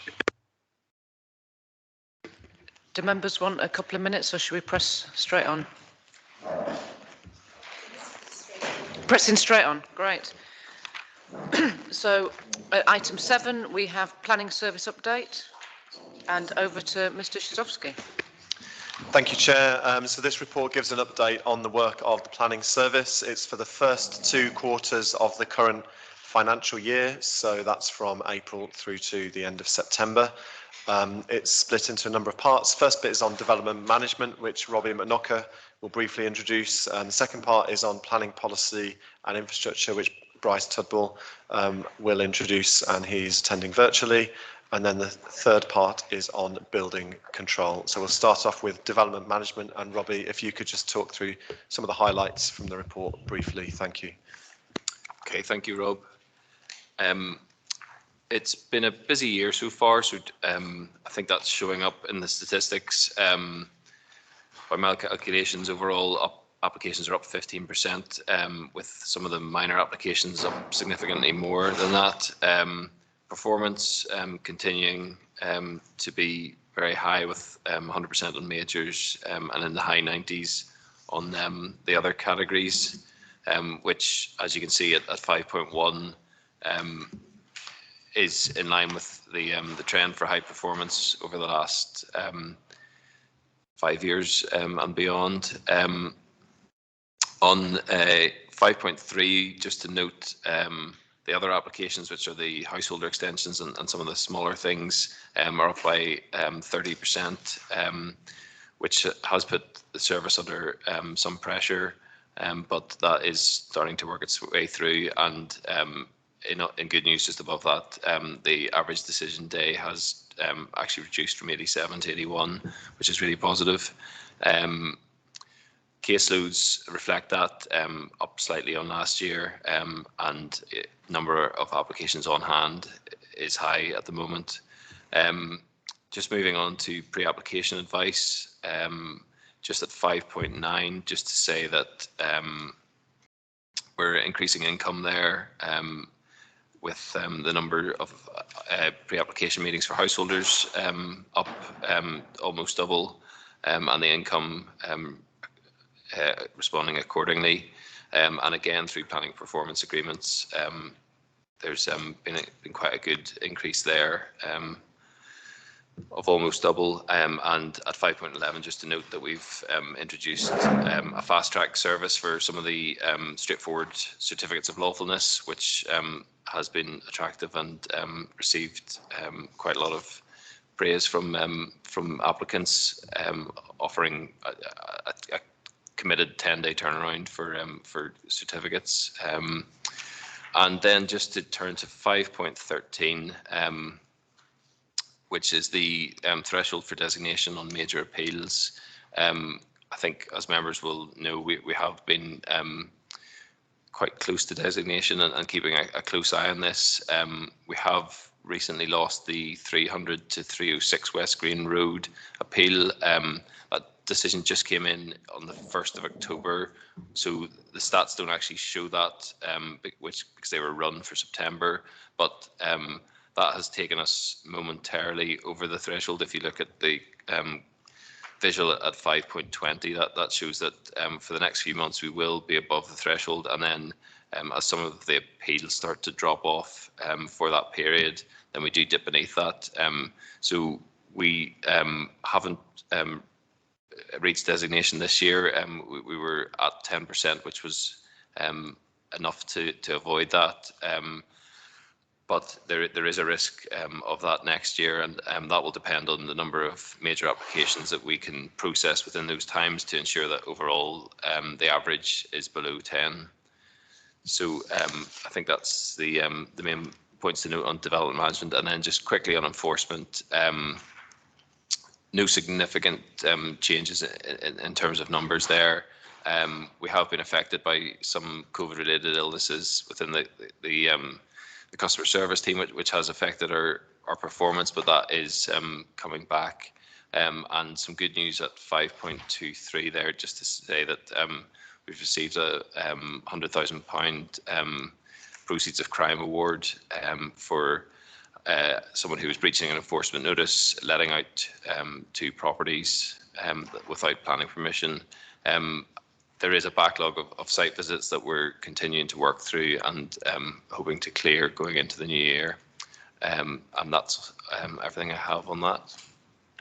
Thank you. I've got a couple of questions for you. Councillor Ross.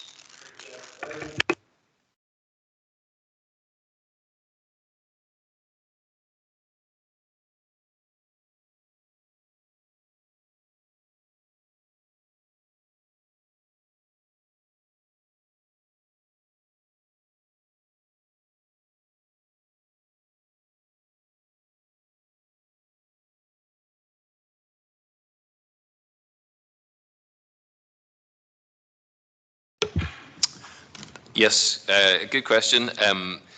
Some applications are withdrawn, some are not determined. So if an applicant is advised that it's unacceptable, for example, they may choose to withdraw their application, or if it goes beyond the statutory period of time and is never appealed, then we can just mark that as never determined, and it comes out so that there's other decision types that aren't recorded there. And my second question is over the page. 513, fourth line, designation, avoiding designation this year, achieving a figure of what? There's a figure there missing there, isn't there? Yes, the figure is the same as the threshold, so 10%, yes. So yeah, 10%. sorry about that. Okay. That's it, Chair. Thank you, Councillor Ross. Councillor Peacock and then Councillor Mitchell.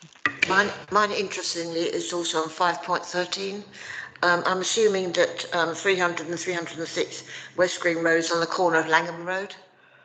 Yeah, it's the big Houghton building, yes. And I'm just interested that I can see that you had recommended that it was granted, but the committee at their wisdom refused it. And I was just wondering how much was there a cost implication to the council? And why was it refused? I don't understand. I wasn't on the committee then. The reason for refusal was design density and impact on neighbours. There was no cost implications for that. The applicant didn't pursue that. Thanks. Councillor Mitchell. Yeah, it's a question about the sort of graph in 520 and the small print about the 4 appeals that were allowed. It says Ashley House, April 2020.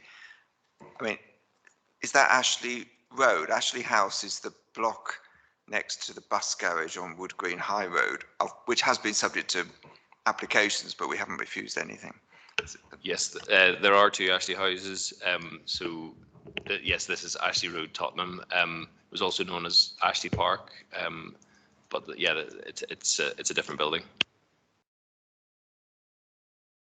Sure. Just on the others there, can you just remind me? I think on the goods yard, as I understand, I mean that was for non-determination, and so we didn't refuse it. But as I recall, we were advised to say we would have done had it come before us, if that's my memory is correct.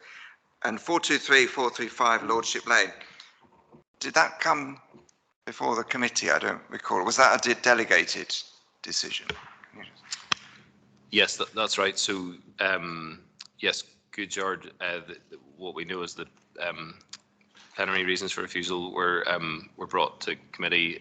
Yeah, so effectively a recommendation to refuse after the appeal had been submitted. Lordship Lane was a delegated decision. Yes, yeah.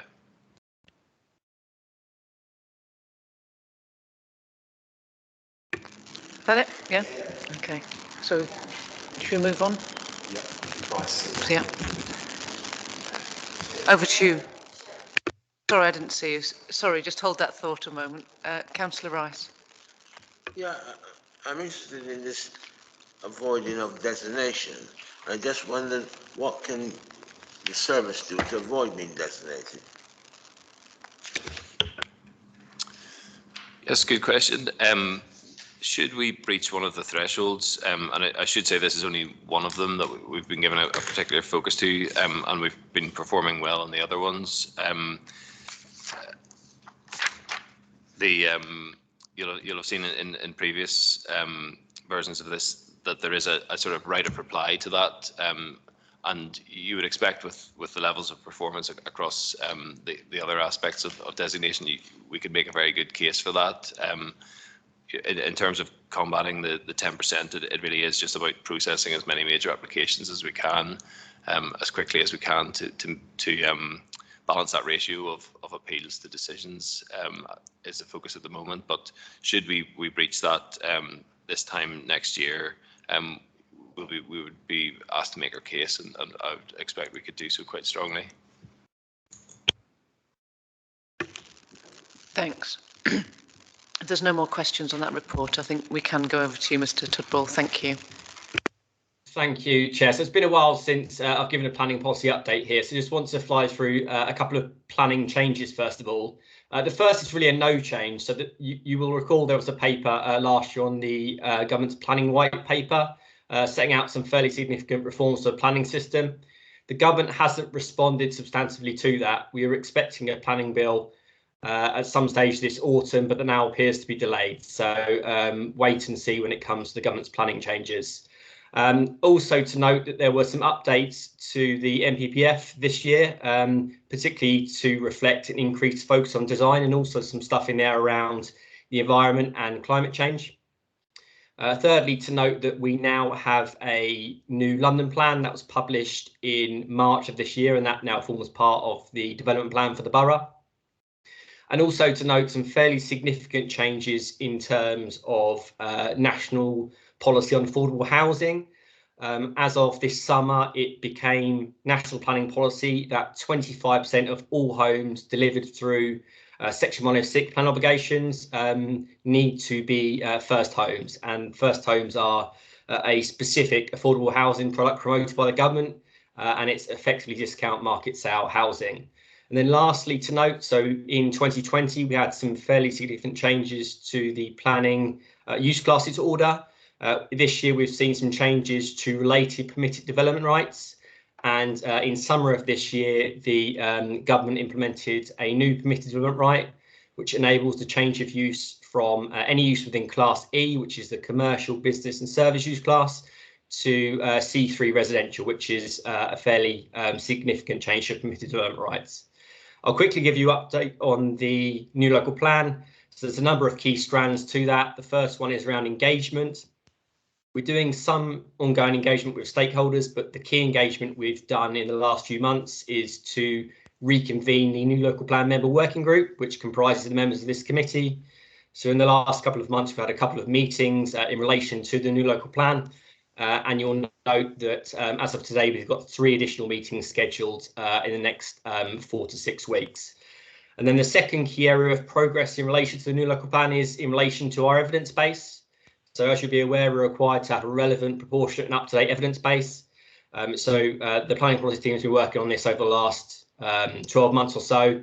We're at the point now where we've got a number of draft and in some cases final reports. So we'll be in a position to share most of them shortly. And they'll have they'll inform the draft local plan in quite a major way. Some other key planning policy work streams over the last 6 months.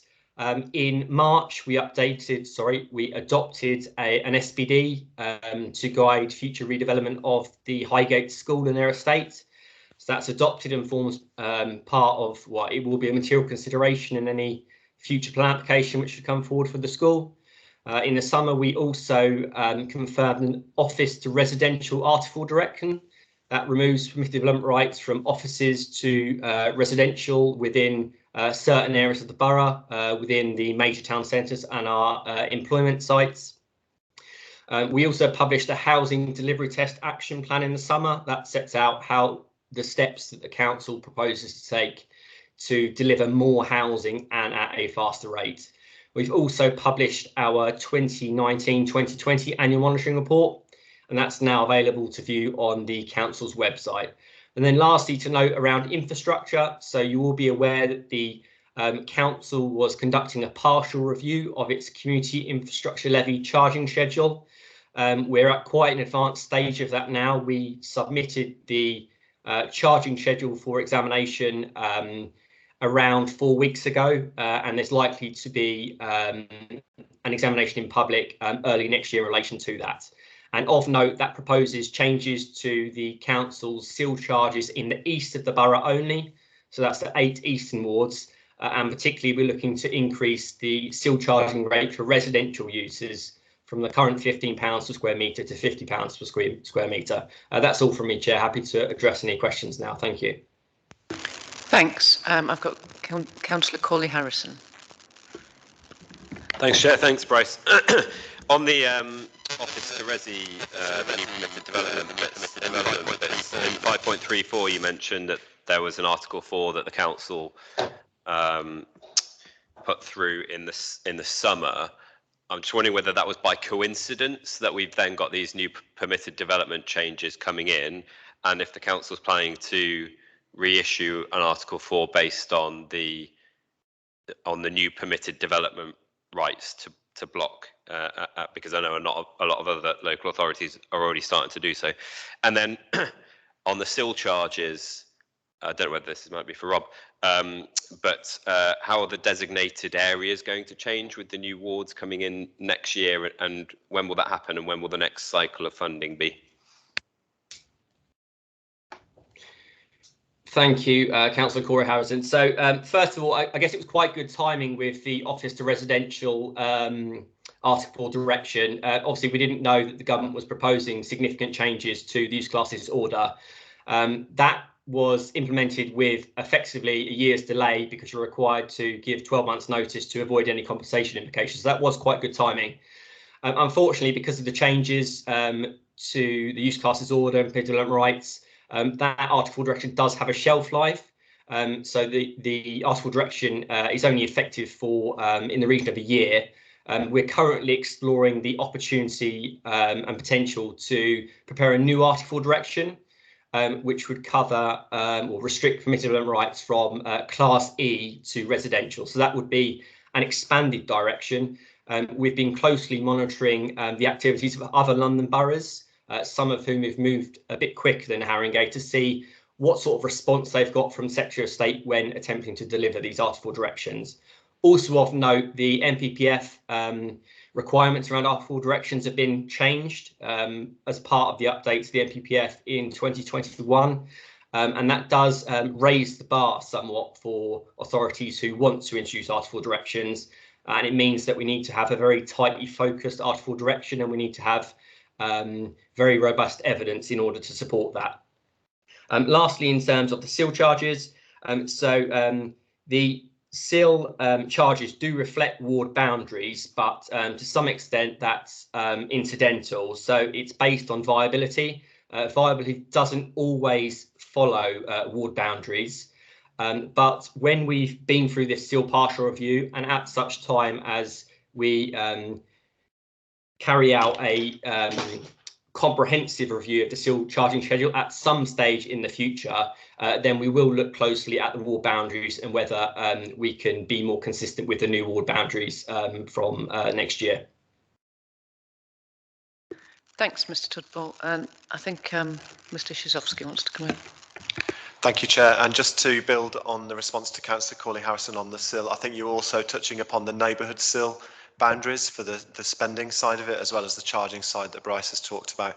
So some of you will be aware that the spending of the neighbourhood SIL is based on sort of agglomerations of ward boundaries. We all know that ward boundaries are going to be changing in a few months. So the next stage will be, before we do anything, we have to consult on any changes to the SIL governance and the neighbourhood SIL governance. And we would also want to consult on what communities would like to spend neighbourhood SIL on, as well as it is neighbourhood SIL. It does what it says on the tin. It should be based on neighbourhood priorities. So yes, we would need to do that consultation on that before we do any more allocations of spend. The last allocations of spend were decided in March 2020, so only a year and a half ago, so we need to wait some time for the pot of money to build up to make it a sort of worthwhile spending exercise. But in my head, probably sometime in 2022, maybe 2023, so another year or so to go. Yeah, thank you. Thanks. And Councillor Mitchell. Thanks. I just wanted to ask about the government's decision on first homes. So presumably these count as intermediate homes. So when the London plan talks about a minimum of 30% intermediate, which in the past has normally been shared ownership, that presumably now a good chunk of those will have to be first homes. Can you just confirm that I'm reading that correctly? Thanks. That is correct, Councillor Mitchell. So first homes would be considered a kind of intermediate tenure. So what we're potentially looking at is first homes effectively replacing shared ownership. Although, to note, the GLA aren't particularly supportive of first homes. It's also unclear whether the development industry is entirely supportive of first homes either. So I guess we wait to see what happens in terms of plan applicants possibly bringing forward schemes with first homes or possibly not. It's also something that we're going to have to consider as part of the new local plan.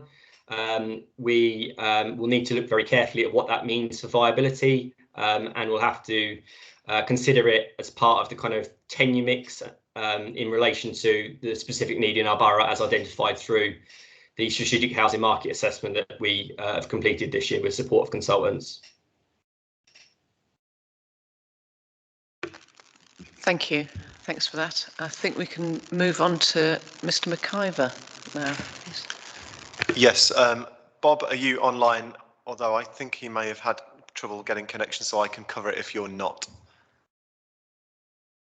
No, okay, I will cover it. So building control, that's okay, Chair. Building control is covered on page 42 of the report. So in terms of building control applications, they're generally comparable to previous years or normal years before COVID, if a little bit higher. The market share that we have is higher than we've had it before at 68%, so showing that local authority building control is an attractive service. We've recently appointed an apprentice in the team who is starting this month, and then we're looking to employ a second apprentice by the end of this financial year. So that's good news in terms of having a sustainable staff resource going forward and training people up. You'll be familiar with the Building Safety Bill, which was introduced in Parliament in the summer.